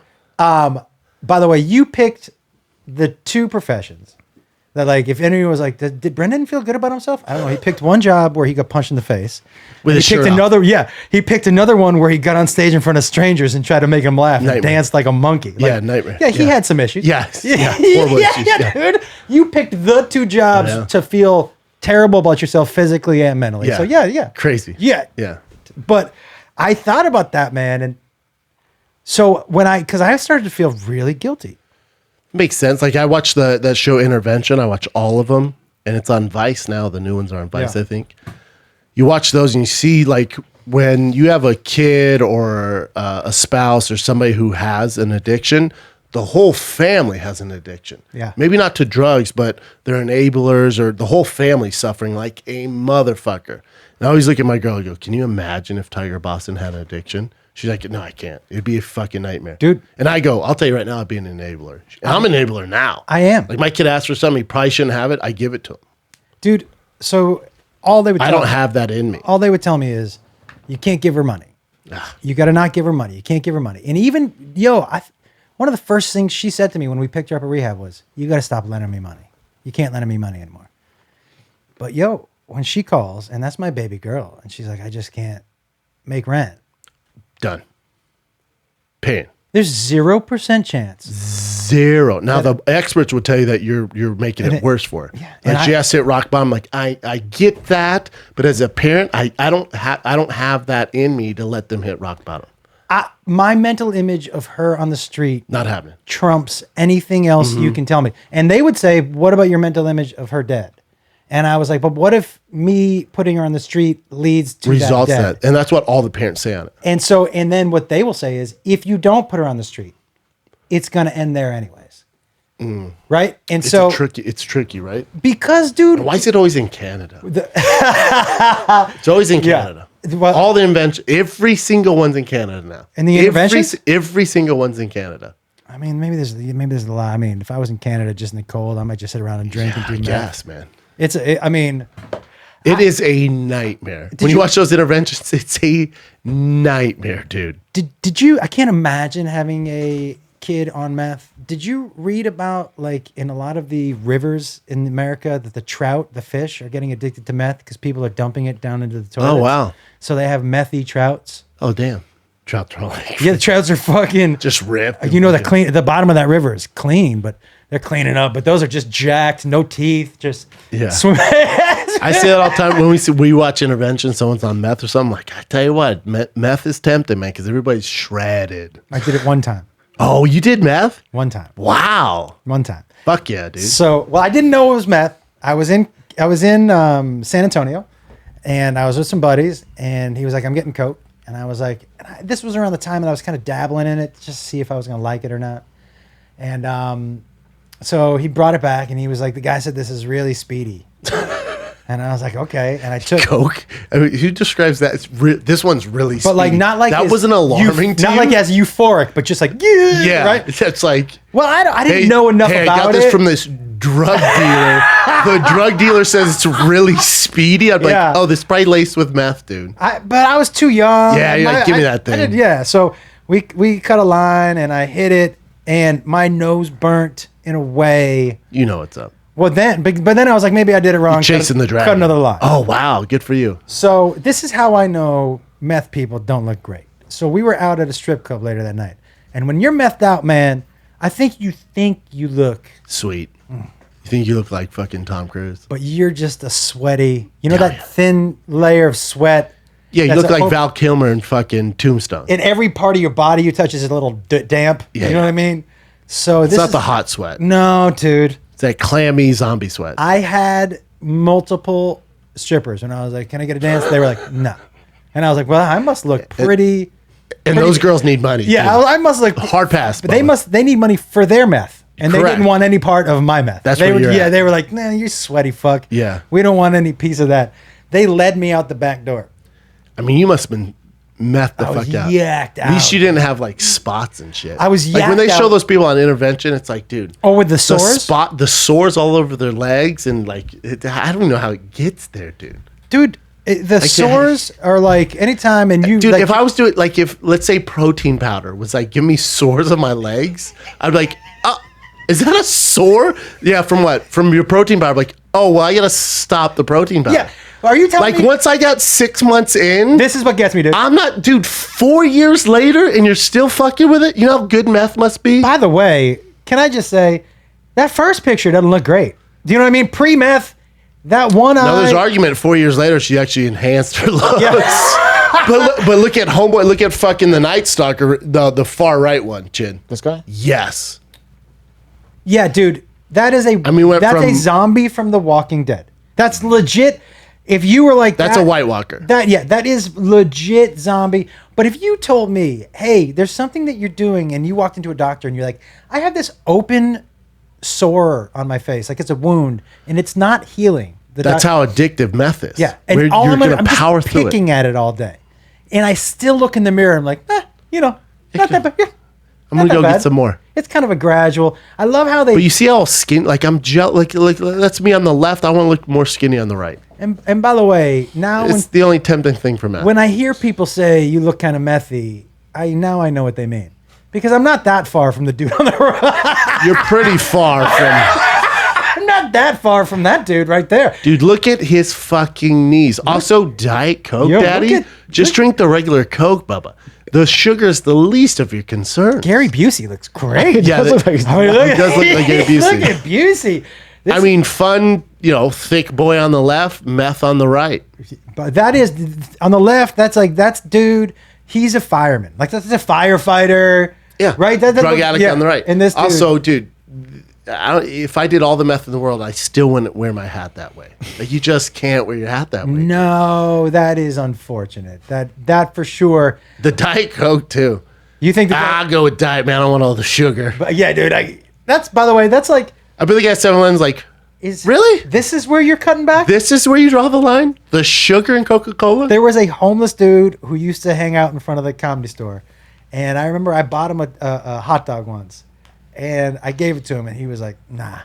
I go, you don't want this? He goes, nah, it's in hot dogs. Those things will kill you. I'm like, you live in a box, bro? Bro. This isn't the first bad decision you've ever made. Bro, like, I saw you eat a shoe the other day. Yeah, You won't eat a fucking hot dog? Yeah, who's telling you that? The guy that you're talking to who's not there? Bro, you got full off your toenails last Tuesday. You won't eat this fucking Frank? You out of your mind? Yeah. He's all, yeah, I am, dude. Yeah, I am. Give us some Kurt Events, Jen. Sure. They shut the AC. I feel like I'm on meth. They barely turned it back on, so thank God. Yeah, I was about to die. Okay, so Sacha Baron Cohen was being sued for his "This Is America" prank with the politician Moore. And he was the one who was being portrayed as a pedophile because there were rumors of him paying underage girls for services. And is the guy in Alabama? Yes. Yeah. And Sacha Baron Cohen pretend to be an anti-terrorist Israeli. I don't know what the official term was, but he pretended to be a guy and got him on interview to make him say a bunch of stuff, do things that made him sound kind of pedophile-y. After the movie came out, he was sued for, kind of pedophile-y, not full-on. Yeah. But so he sued him for 95 mil? Yeah, 95 Probably mil. hoping to settle out, but they gave him nothing, huh? Yeah, he won. The judge said that the First Amendment protects him in this case. If you're suing for 95, what are you hoping for? I mean, within this, Sacha Baron Cohen has money for 2 mil? Yeah, I mean, right? I would... Like 90, come on, dude. Because it's already $1 out billion, there. the judge's like, all right, dude. Take, how about $1 million? You're It's like, yeah, that's fine. Yeah, that's cool. I'll take that. Yeah. But by the way, like, how about just don't be a pedophile? Yeah, but even to be linked to that. It's But he was linked that's where to the it joke came before. from. Yeah, Yeah. that's where Sacha Baron Cohen, that's where the whole bit came from. Yeah, like you're the one with these fucking, the dark cloud of pedophiles. I didn't date a 15-year-old. Yeah, it's like, I don't have any of that in my fucking resume, Bubba. I got to tell you, man, like, there's so much of that. So in porn today, you know, people are calling each other daddy. And Yeah. I can't think of a word I'd like to be called less in bed. Like, if you call me Well, if daddy. you're a real dad, don't call me daddy. Yeah. If my girl called me daddy, like, like, I think of my son call me. My dude. kids call me that. I am My dick will go soft. I'm sliding out almost immediately. 12 like I'm to on 6. a slip and It slide. will go literally Whoop, 12 I'm to 6. directly out. Yeah. There's no way It'd be triggering. that I never understood the spitting on each other one either. Like, you don't need to spit on my dick. I don't need. Why you spit? No, man, I don't need. Yeah, where I grew up, like, if we spit on each other, that's an aggressive, like. Sure. Sure. Yeah. That's not in it for you. Yeah, You're on it's the spit. whatever, man. It's, You do. But you are you spitting on each other? No. Just one way spit. Sure. Okay, all right. What else you got, Jim? So That's a good name for a porn one-way spit. Last episode, we talked about a huge goldfish, and apparently this is a big issue in Minnesota because a bunch of locals are taking their goldfish pets and putting it into a lake. Surprisingly, these goldfishes are growing to be huge. So this is a goldfish So what's that the they found. problem? That thing's fucking dope. Because goldfishes tend to release a lot of terrible bacteria into the lake, which then fucks up the ecosystem. Like they're thing's not cool, They're man. not supposed to be By the in way, regular waters. That picture right there. That's a huge fucking Look how goldfish. small that fish's head is. That is a fat fuck. Look at that thing. They're all you know, fat. it swims like this. It can barely Yeah, move they're its all little arms. They have diabetes. But yeah, they muck up the bottom of the lake with sediments and different bacteria. Uprooting plants and Yeah. shit. Are they eat? You can't eat them once they're in there. I Shouldn't eat believe it. that I don't wanna eat goldfish. goldfishes taste something like similar to carp, so it's not a great fish to eat. It's considered like junk.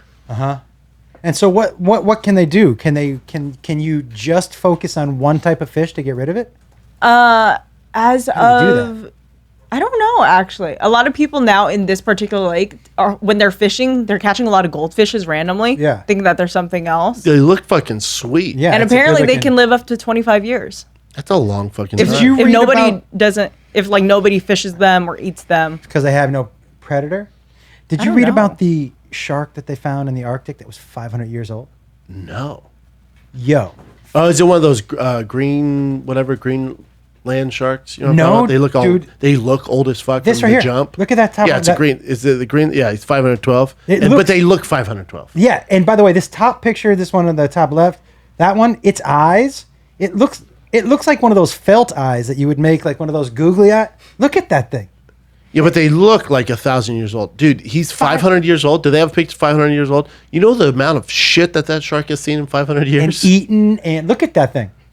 But does he not look 500 years? Every bit of five, like he looks 500 He looks years old. old. He does. Like, his teeth are all fucked up. He just looks like one giant rock. Yeah, it's just like I'm not scared of that thing. Damn, and he's still doing the goddamn thing at 500 years old. Isn't that bananas? Now What's you know. the average lifespan for a shark, though? Well, great whites I think are 80 years, Is it 80? 70 or 80. Holy fuck! But 500. That's how fucked up humans are. They're gonna be like, oh, you're 500. 30 years a long I fucking thought time. the great whites were like 80. Were like Crocodile whale sharks. 70? Oh, whale sharks. That's what it is.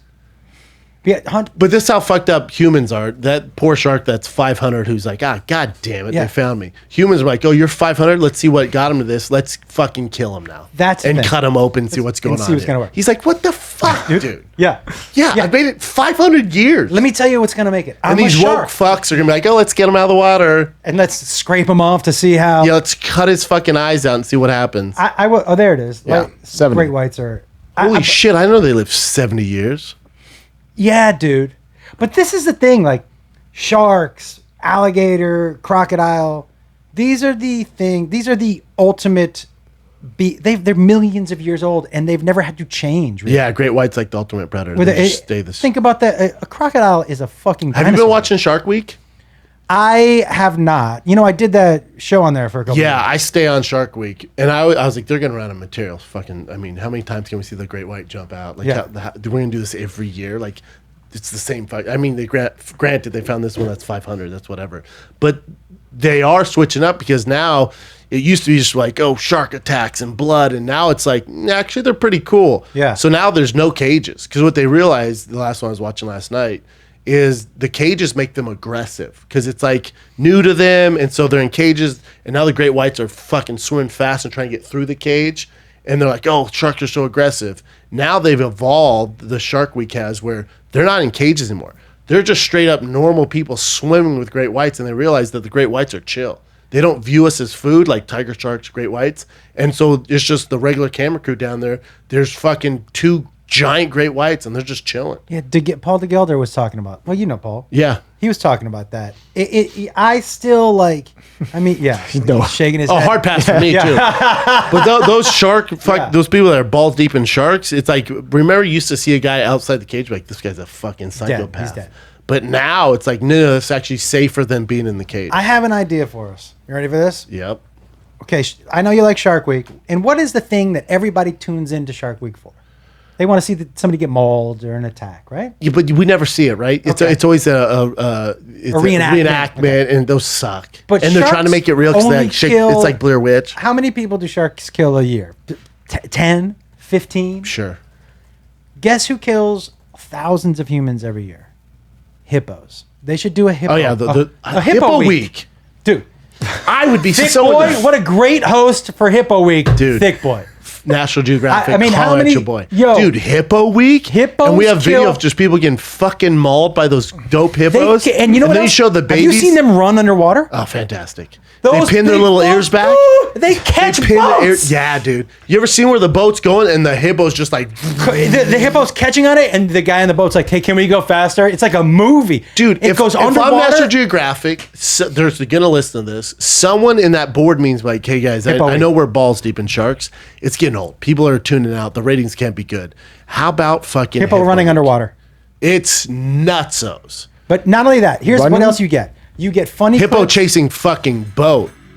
They're all fat and dope. So you know how they do this? They They're hold their cute. breath, they fill themselves up with water, Sure. and they dive to the bottom, and then that's how they bounce up quickly. Dude, do the one of chasing the boat. This is what I would kick off Hippo Week with. But here's another thing. You know what Hippo Week has that Shark Week doesn't? You know those funny videos of hippos shitting and spinning their tails? Yeah, and, it's great. I can never get tired of Never that get enough stuff. of that. Good stuff. Also, I have my black belt in sharks. I've been watching Shark I'm in Week it. since I was a Give kid. me something new. I'm set, dude. Look if at this. you tell me how good Shark's vision is underwater one more fucking time, My man. I'm gonna freak out, National Geographic. that is a multi-ton. Look at this fucking Lizzo of the water. Just fucking. Come on, man. Dude, how dope is this? And we're not into fat shaming anymore. So Yeah. it's like hippos are fat. We're okay with it now. But by like, the way- it's good to make like highlight this thick ass animal. Dude, If you're you know on that boat, oh, dude. Shitting my now if it's a shark, I'm like, fuck you. You come get this thing? we'll tip your boat over. Yeah. Tip your boat. And now you ever seen a baby shark? Look like shit. Yo, you ever let's- seen a baby hippo? Top 5 cutest animals on earth. Without a doubt. A baby, and they're all wet. Yeah, They have whiskers They look from the jump. You're like, I like to hug that little buddy. Dude, come on. on. Discovery. That Hippo Week. Yo, that looks like something right out of Harry Potter. that looks You're like my "Come on, son. my little son buddy." Boston has those Yeah, rolls. those little rolls. Yeah. That's the best. Come on, dude. Okay, so I'm watching a show about baby hippos too. So far we've got when Hungry Hippo is what we'll call the first show. Hungry Hippo when hippos attack. We got a baby hippo. We've got hippo when the hippos fart and they twirl their when they tails. shit their pants. Yep. But here's the thing: is Shark Week we can control. We realize that sharks really aren't a problem at this point. Yet they keep pushing our face like they're all dangerous. Right. Hippos. How many people a year do hippos kill? The number one killer, but the number one killer is mosquito week. What's up, holler? Not as fun. But we kill a ton of people. Yeah, that's true. Croc week. Yep. We're only in Africa though. That's where it gets dicey. Yeah. Because America, we're like mosquitoes. What? Mosquito. Did you just say Yeah, the number one. I watch too much animal shit. 725,000? Because malaria, like it carries all that, like it's transferring blood. Okay. Snakes. I believe that after seeing your bike. Snake week, a little Not as boring. fun, yep, and we're not also as pretty fun. educated. Dogs, get the fuck out of my no, face. that's Dog week, 25,000. I don't fuck like that. off. A testy fly? Hard pass. Testy fly sounds dirty. Yeah. Yeah, I mean, listen, you get flies. on your Crocodile week. Okay, I'm on board. I'm on board. I would take it, but harder. Get to like the Tiffany data. Hash in the There we water go. with crocodiles. Kill an estimated 500 people per year in Africa. They 200. Super aggressive. How many bud. pounds is that? 2,750 kilograms. That's my fucking GT3. That's my GT2. I think my car's 3,000 pounds. By the way, they are incredibly aggressive. Hippo week, dude. That's what Hippo Weeks. It's a tough sell Let's get because, on it. but the celebrity. Well, we're not going to get to celebrities to about season 4. Right. So remember, Shark Week forever was just the experts and the sharks. The year, and they're like, we got to mix it up. You're referring to the years that I was on the show. Correct. Yeah. Now it's like I was watching last night. Tiffany Hash was swimming with tiger sharks. Yeah. They have Thor out there fucking surfing with great whites Yeah. that are like hanging off his nuts. We had Steve-O. Yeah. Yeah. That's when you run out of shit to do. Just Discovery. Next year it ain't happening, dude. Look at your ratings. I know they suck cock. Yeah, we Hippo Week, dude. we should. I'm 6,000. telling you, Hippo week Oh, crush. is a absolute crusher because you can vary the programming. And I've had enough. By the way, I love DeGelder and I love, but I've seen all their shows. Dude, I'm telling you, I could fucking name all of them. Name all of them. Yep. I know all the facts about all the fucking sharks. If you show me one more fucking great white Hippo week. jumping out of the water biting a seal, it can't be new material. No. That's all old shit. Yep. But there's nothing on hippos. Brendan, God, this is brilliant. I think we might have stumbled onto something. I think it's brilliant. I do too. And you're ready to host it? Yeah, I'm in, dude. I'm not trying to get in the water with the hippos. no, but- dude, no, save no. that for the experts. No. But I'm in. But I think that's where it's challenging is like how, because you can't really get close to the hippos because they're so fucking big and dangerous. Like we can't get too close. That's that's true. where Discovery's like, I know, but what do we do with them? well, Because the crew, well, why don't we put the crew in like Because you some can't sort put of 'em in armor? anything. Armor. Yeah, I don't know. I'm That's a spitballing, 6,000 I'm pound. spitballing ideas here, dude. How do you get close to them? I mean, I'm not getting. Look at this. Okay. This lady's single. Say that right now. This is. I mean, Look at her. She's like, what the fuck? hippos raised by humans. Yeah, they live in the house. No, that's a pat. Because by the way, Ooh, okay. that's a good idea for about. So I read an article about people that raised the hippo until it was, I think, a year and a half, and then the hippo dragged the man into the water and ate him and swam away. Hell I'm yeah. like, yeah, that's a wild animal. Dude, hippos cross so many boxes. They're thick as fuck, so Yep. we're not body shaming anymore. Cute baby. Cute as fuck. Vegan. Aggressive. That's popping Oh, right yeah. now. Vegan. Aggressive, So aggressive. which we like. Aggressive vegans. Aggressive Vegans is a great name for a band at Coachella. God, they do great. Aggressive yeah, Vegans? Aggressive. Yeah, hell yeah. I'm on board. Listen, dude, we'll pitch this one. Yep. All right. It's a great idea. Next one. Yeah. So some people are disappointed that Richard Branson technically didn't fly into space. A few days ago, he took Virgin his company, and they built this huge aircraft with an actual flight crew, and they flew it as close as they could to the edge of space. Did you guys see it at all? I saw I watched a clip it. of it. This is what's funny. So he's in this Under Armour like suit and stuff, Yeah. and they're basing some fancy private jet that just kind of touches like the very top of Earth and comes down. And he's like giving some motivational speech while they're coming down. He's like, I told you, if you put your mind to it, you can do anything. He's like, Bubba, you have $70 billion. That's why you're allowed to fly on this weird private jet and go to the top of the sky. There he is. He's doing that with his veneers and giving you some fake motivational speech. I honestly, it's hard for me to find something that I give less of a fuck about than a billionaire who is spending his money on almost going to space. Do you know how bored he is? Where he's putting all his resources and going as high as he can in a private jet? That's all that is. I could give, like, that's what you're spending your But money what's on? weird is these billionaires have nothing else to do. So it's like him, Elon Musk, Jeff Bezos are all building shit to get to space. Yeah. And they're seeing who can get there first. And obviously, apparently he didn't get there. But so that's all they're doing because they're just bored of Earth. Also, all these people sign up for it. You know how fucking stupid you got to be to sign up for that? And even Elon Musk let you know, he's like, yeah, people are going to die trying to get to Mars. Like, you mean the first jet? He's like, no, Yeah, dude. no. Listen, there's a reason that nothing lives on Mars. Yeah. And by the way, hey, instead of like going somewhere else and making some place Let's that's not focus on him. like something that's place that's inhabitable, so people can live there. Why don't we just fix up the place we got? Yeah, didn't you see Total Recall? Let's fucking. Yeah, that's all it is. Let's fix up the place we got. And this dude, for me, I like billionaires flexing in that way. I'm not saying I was hoping something was gonna go wrong.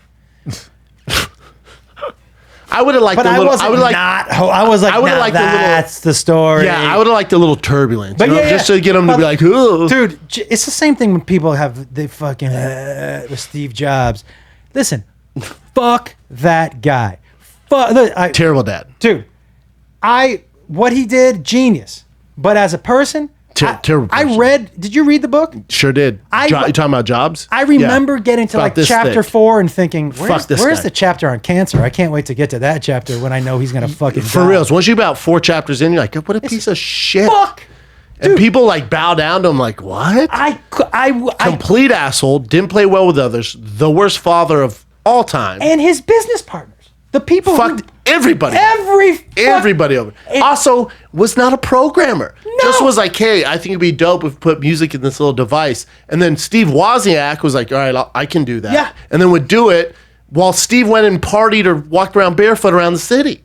Do you know what else? Wozniak was the fucking man. He's still alive. The difference is, like, Bill Gates definitely stepped on necks on his way up. He definitely did. And a lot of very successful people did.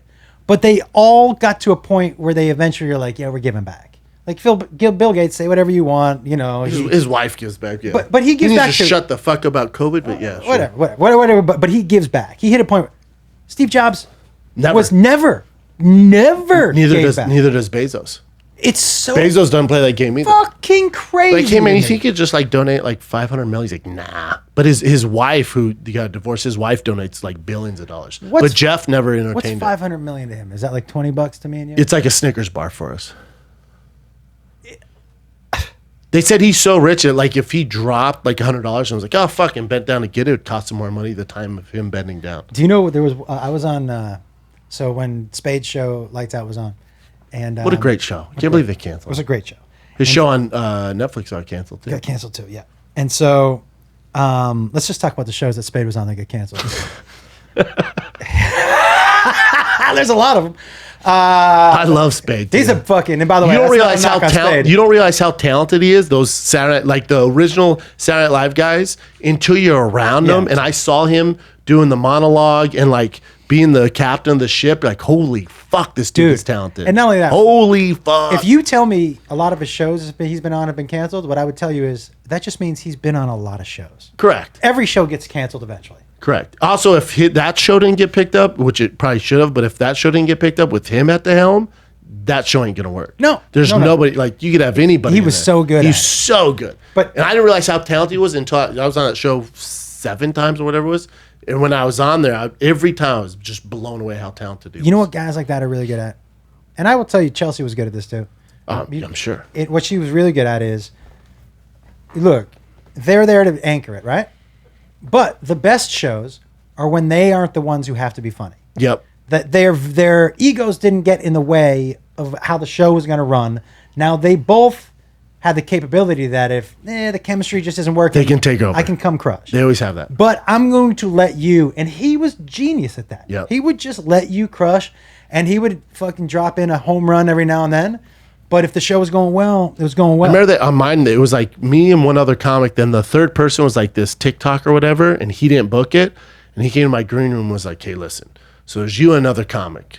I'm going to be dependent on you, Yeah. and you and I are going to carry this thing. Like, let them do their thing, but I'm not expecting much out of them, man. He's Yeah. like, so I've written this stuff, but you definitely chime in. I need you to definitely chime in. It's like, all right, dude, let's do it. But dude, to be that successful, and not only to look, if you had Jacob worked on the show, and Tom Brunel and Brad Wallach are the guys who created the show and buddies of mine, but they would tell you outside of him being a great dude and super funny, is that his work ethic. Monster. Work ethic. Yeah. And he's still there making sure everything's going to go smoothly. No, he was great. But dude, the difference, like you were talking about the $100 bill. We did a show once where I was on the show and I was making a joke about On Spade Show or? Space Show. Oh, okay. I was making a joke about making it rain, and I just only had $2 bills, one Okay. single dollar bills in my pocket, and I just threw one on the table just as a joke. It's all I had for effect. And he goes, "What is that?" I go, "It's a $1 bill." He goes, "I haven't seen one of those in a long time." And I was like, "No, you probably you don't know what that Yeah, does." it's like, give me this fucking He was like, "Does this buy shit?" What's weird with my kids, like it's very like they're my parents will send him cash, like Tiger Cash, but they, when do you ever see cash? Especially even us now. But so kids growing up now, it's like cash. Get the fuck out of my face.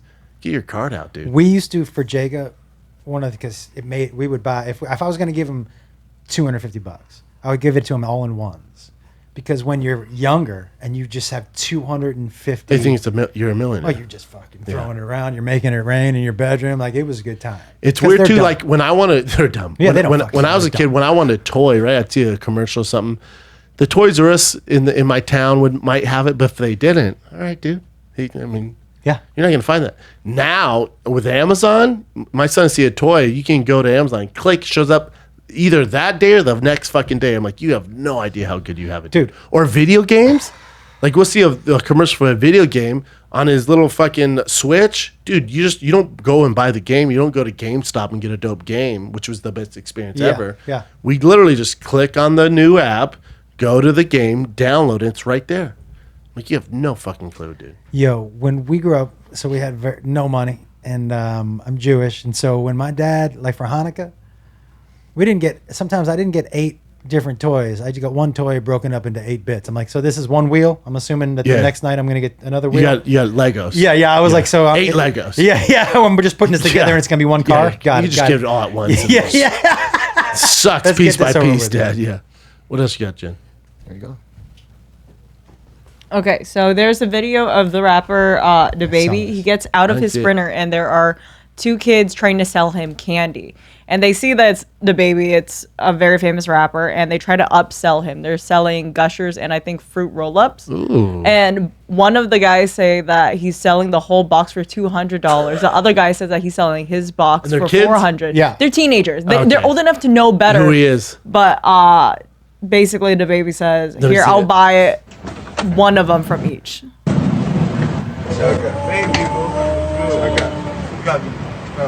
He's got a stack of cash. What you want for the box? Just one, 100. yeah, 200. I mean, What like you 400 charge every for? day. What you charge for? One for $2. I mean, like 400 every $2, day. so add this up. How that's 200? I make 400 every day off donation. How much you want for your box? These niggas. What'd he say? 400. You make 400 off that? Yeah, I'm that And you shit. sell them for $2. Yeah, and I got for That doesn't make sense. No. Let's count. It's 34 something. Exactly. What's 34 times 2, my boy? It ain't 200. $68, It Papa. ain't. It ain't. God, that's a bummer. You can't add that up. Yeah. $68. What about you?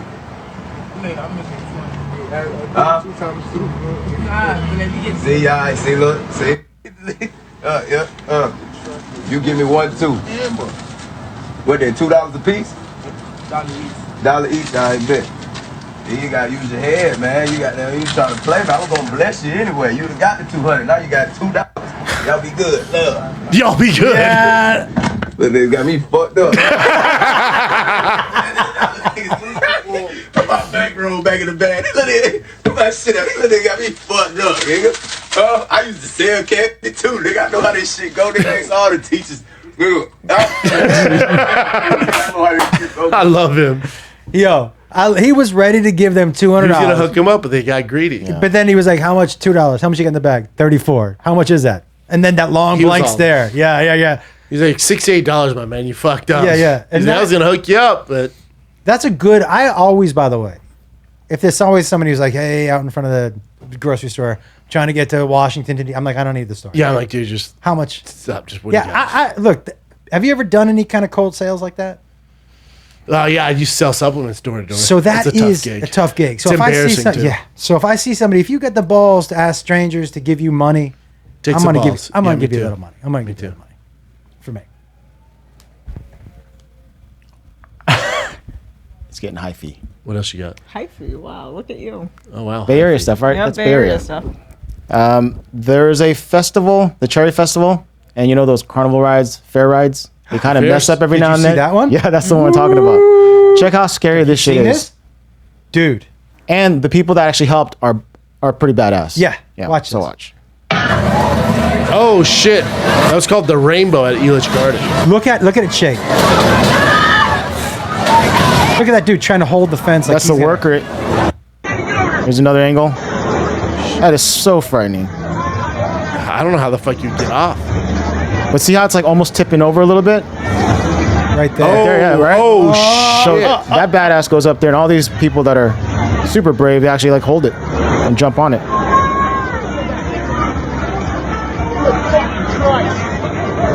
And it's starting to Slow down, yeah. Fuck's sakes, man. I have already. I would have pissed and shit already at this point. Oh my god. Okay, honest. That's question. basically it. Bishop, you're at that. Not that you're going to be at that carnival, but Hard pass. say you're at that carnival. Are you one of the people on the fence leaning back? 100%. Are you? Yeah, 100%. I think so. Yeah, I live for those. And by the way, they're going to need your pounds. Yeah. They're like, hey, you. Yeah, you can't be just this big guy walking by and like, Just hey, eating cotton candy. Like, hey, what? fucking Mountain, how about you come over and fucking help these innocent people? It's like, nah, I gotta get, I'm good, I gotta bro. get another turkey leg. You know, it's like, Now, by the way, tell me, dude, because we just touched on your size. yeah. How much bigger you think you are than last time I? I wouldn't say bigger because I'm leaner, but stronger. Yeah. Yeah. But both of you guys are just jacked. You and What do you Chappelle. mean? Chappelle's not jacked. Okay. Oh, okay. All right. I love Chappelle, but Yeah, but would you say Chappelle's jacked? That's not how I would describe Chappelle. He has a head cold, so he can't be here today. But he called out on a head cold. yeah, I was like, all right, well.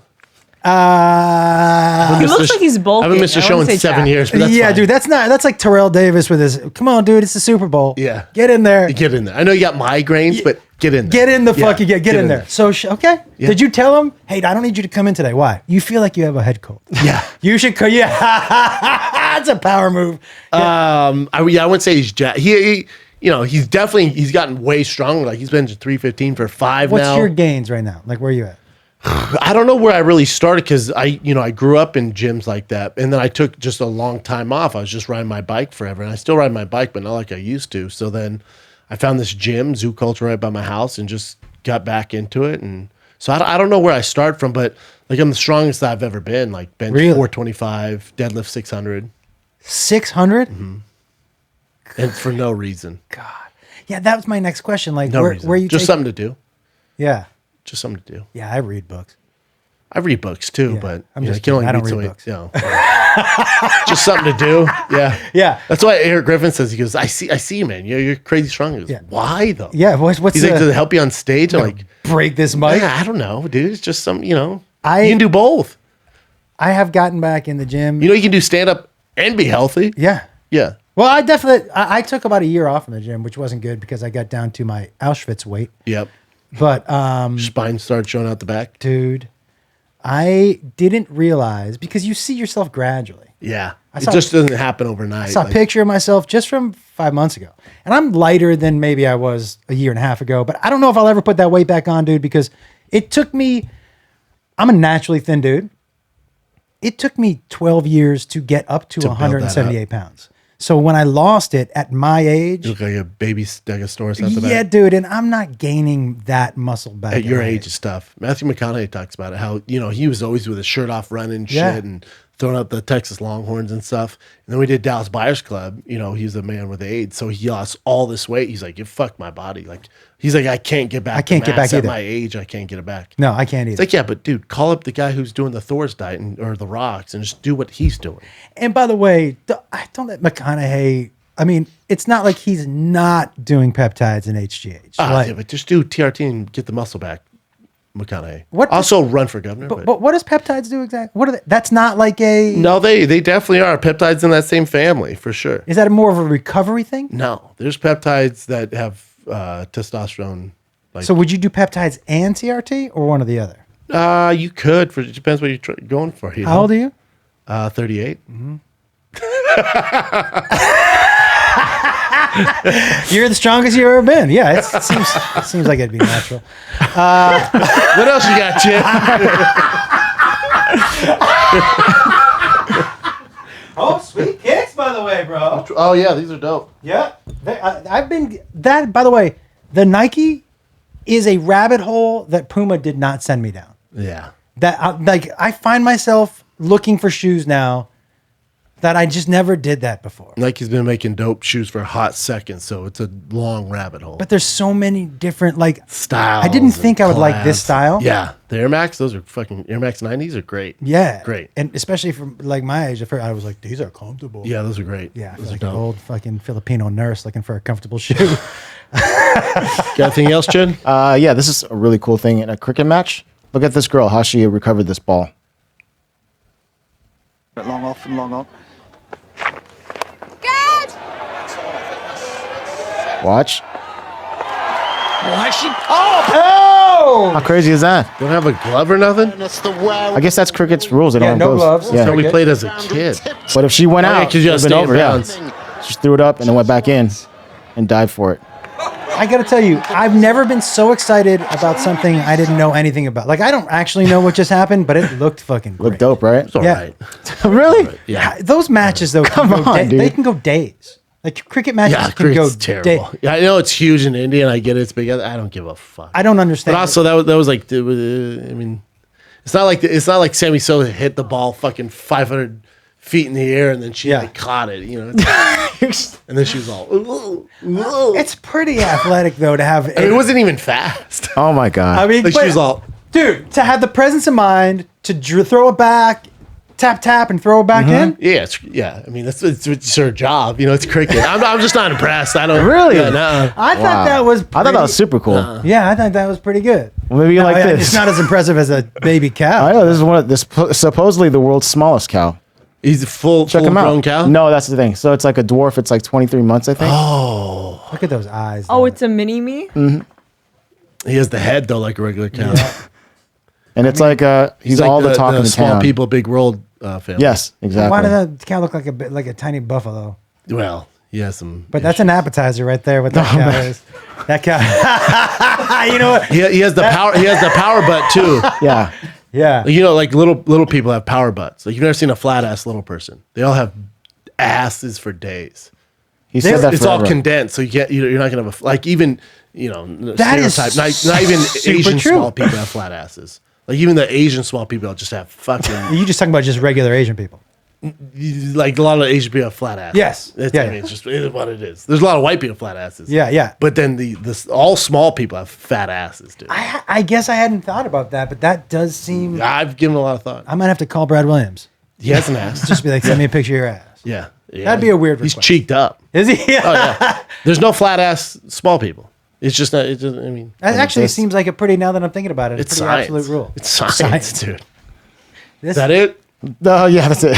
Wow, you got another one? It's just a quick one. It's Floyd Mayweather posting about Conor McGregor. Oh, I did see that. Yeah. Yeah, I did see that. Y'all got it twisted. I mean, it is the internet was not nice to this dude No. with the. No. You Hella Mark Harley liked it. I know. he's not. Who's hella Mark Harley? My boy dude. with you got her sometimes. The guy who I work out with. Yeah. the werewolf. He's great. Yeah. The werewolf. Look at him there. He's fucking ridiculous. Yeah, that bottom. What's this one with that one? This one? The Tiger King. No, to the left. This one? Yeah, what's with the? That's just a Photoshop. Photoshop. That's Tiger King. Haters him. will say this post is un-American. Shake my head. That's his thing too. He always says haters will say, That's just Yada, yada. whole Shake my catchphrase, head. Yeah. He's Yeah. great. You'd love him. yeah, it's Dude, I funny. love hearing him talk. He's great. It's unbelievable. He's in Costa Rica for like fucking 6 years. Way to go, Mark. Did he leave? I think he comes back on Monday or some shit. But he's been there for 2 weeks. He's a But he's guy. missed lifting for 2 fucking weeks. Is he? Does he train you, or do you guys just work out together? We should all work out together. But he'll be like, hey, let's do this today. We're like, all right. And has he? Oh yeah, there it is. Oh, There it Bricktown. is. One of my favorite clubs, dude. I haven't been there. Great club. I was the first comic ever to do their stage, and then I went back a few months ago. One of my favorite fucking clubs. The other thing is what you got to do is across street from them is their AAA team, Yeah. which is the feeder team to the Dodgers. Yeah. So they have Oklahoma. I forget their Oklahoma City something, but it's the affiliate to the Dodgers. Yeah. So all their gear looks like the Dodgers, but it's fucking Oklahoma City. It's my favorite shit. I'm on board. I bought their jerseys, their hats. I'm on board. I'm definitely, and I'm psyched to go there. Like I said, I've never been to that club. Yeah, Bricktown is end of July, and then if you're in Nashville, I'm doing my monthly show there, which is more like a, my favorite thing about that show is I take somebody who's never done stand up before. So say you come out and he'll do 5 minutes. Kyle. He'll do 5 minutes. Even though he's never done stand up. That's the point. You never do stand up, and so I know going in, you've never done stand up before. You bring in 5 minutes. How do you pick them? We book them ahead of time. Okay. All right. And then they do 5 minutes. We take them off stage. Me and 2 other professional comics. So Steve Byrne. Punch up their shit. We punch up their act and then we send them back on stage. That's cool. Dude, it is so much fun. Do they remember the punch lines? So that's the thing. We don't give them more than 6 or 7. We stay up on stage with them. It's not Kill Tony because that's not really my vibe. I'm not roasting. Yeah, people. you're not mean. Nah. And so it's more like encouraging, but it's fun. It has been. That sounds cool. Dude, so we do that. Plus, I have a lot of country stars that come down and do a bunch of fun shit All right, with take me. it easy. And then, and then West Palm Beach. You met my boy Jelly Roll. Dude, yo. That's my brother from a thicker mother. So Jelly has done this monthly show with me every time. Yeah, and he's he the comes best. on stage and improvs with me. We've written him some material. This dude is He's a beast. The real Super talented. And one giant. Have you sang heart. with him? Yeah. Have you gotten drunk with him? That's He had Kat in fucking Nashville twisted. Dude. We've never seen Kat drunk. She was fucking bouncing off the walls, dude. I hadn't Doing drank. backflips That was and the night shit. Steve and I got together. I was so drunk. He and I got together that night after not wanting a relationship. Oh, really? Yeah. You got so hammered. You got in a relationship. Yeah. What a beautiful Look at love you now. story. Thanks, Jelly Roll. I don't want to take credit for it anymore. That's fucking Jelly Roll. Can't wait for you He to got tell us- your kids that story. Dude, he got That's us good. so fucked up. Yeah, he got us so lit, and then Theo, who's he's sober. He doesn't want to be around that stuff. I'm not sober, and Yeah. I like to be around that stuff. So my green room was a fucking party, dude. And it was like what's her Lucy, who runs Zanies. She goes, it's so funny when you go in your green room. It looked like Jelly Roll was the sun, and you guys were just planets orbiting around him because he had this whiskey, or it was tequila from the Rock. Yeah, because Terra. I forget what it is, but it was Terramana. fantastic. Terramana. So he brought that for us, and we were just hovering around him. He's just pouring everyone's drink. He was like, "Man, you need to tighten this green room up, man." I'm like, "But I don't though, But because it this is how I roll." It actually is pretty tight. It was so fun. Yeah. He- This is tight for me. Dude, so that's what my green room is like too. I hadn't drank in probably 4 years. First show I do with him. Oh yeah, you can't be sober around Jelly Roll. It is a nonstop, and then we just keep. Has he told you he's obviously big and has some health issues, Yeah. and he goes, I go, wow, you want whiskey? I was like, I don't drink whiskey, Bubba. He goes, I only tequila. He goes, the doctor went up to me and told me, if you keep drinking, you're going to die. And he goes, okay, I understand that. But if I had to drink, what would be healthy? And he told me tequila. I'm like, dude, that checks out with me, dude. That makes total sense. Yeah. Dude, Cheers.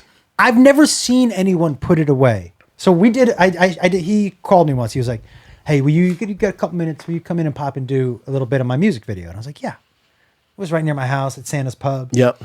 And I was like, "Yeah, I'll come down, dude." Because listen, man, I love this dude. He has got the biggest heart. The best.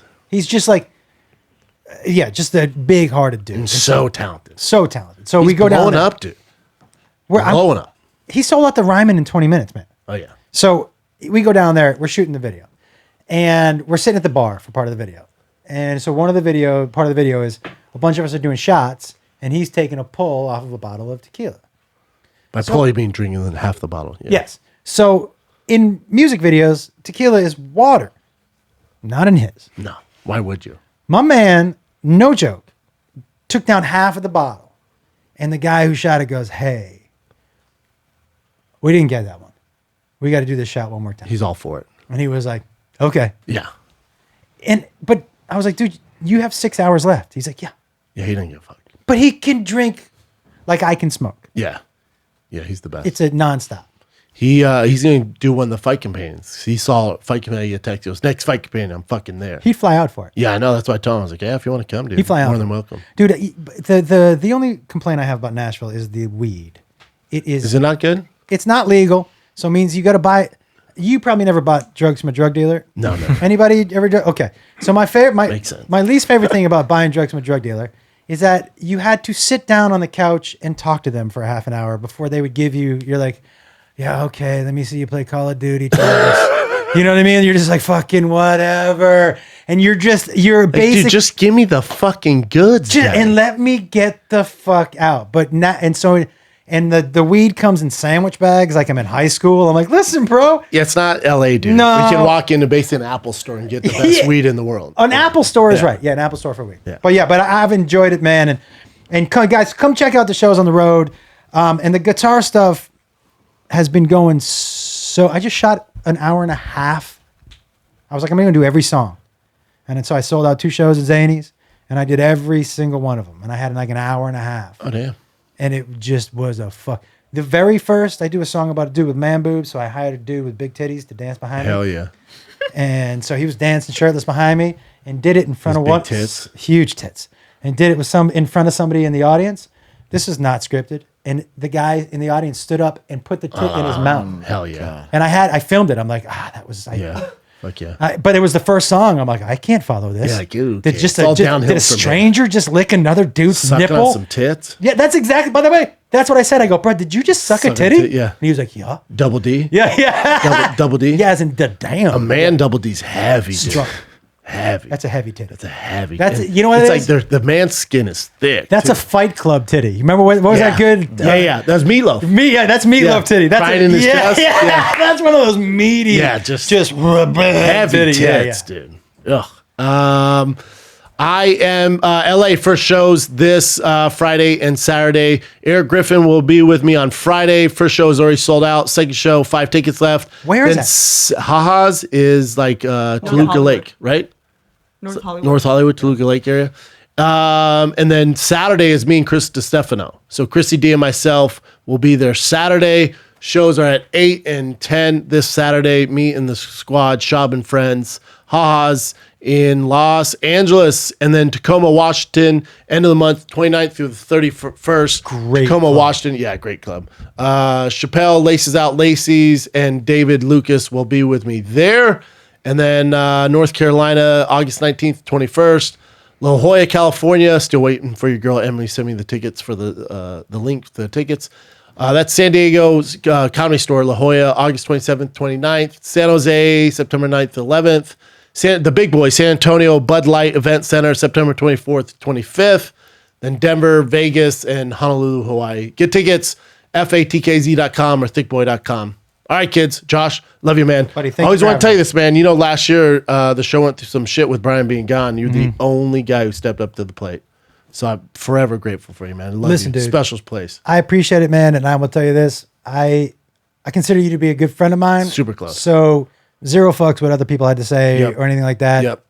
Always, It anytime was you a need tough it. dude. time. Yeah. You Thank got you, it, man. man. Love you, man. Love you, buddy. Dude, I'm tired, man. Yeah. Which I get. I promise you.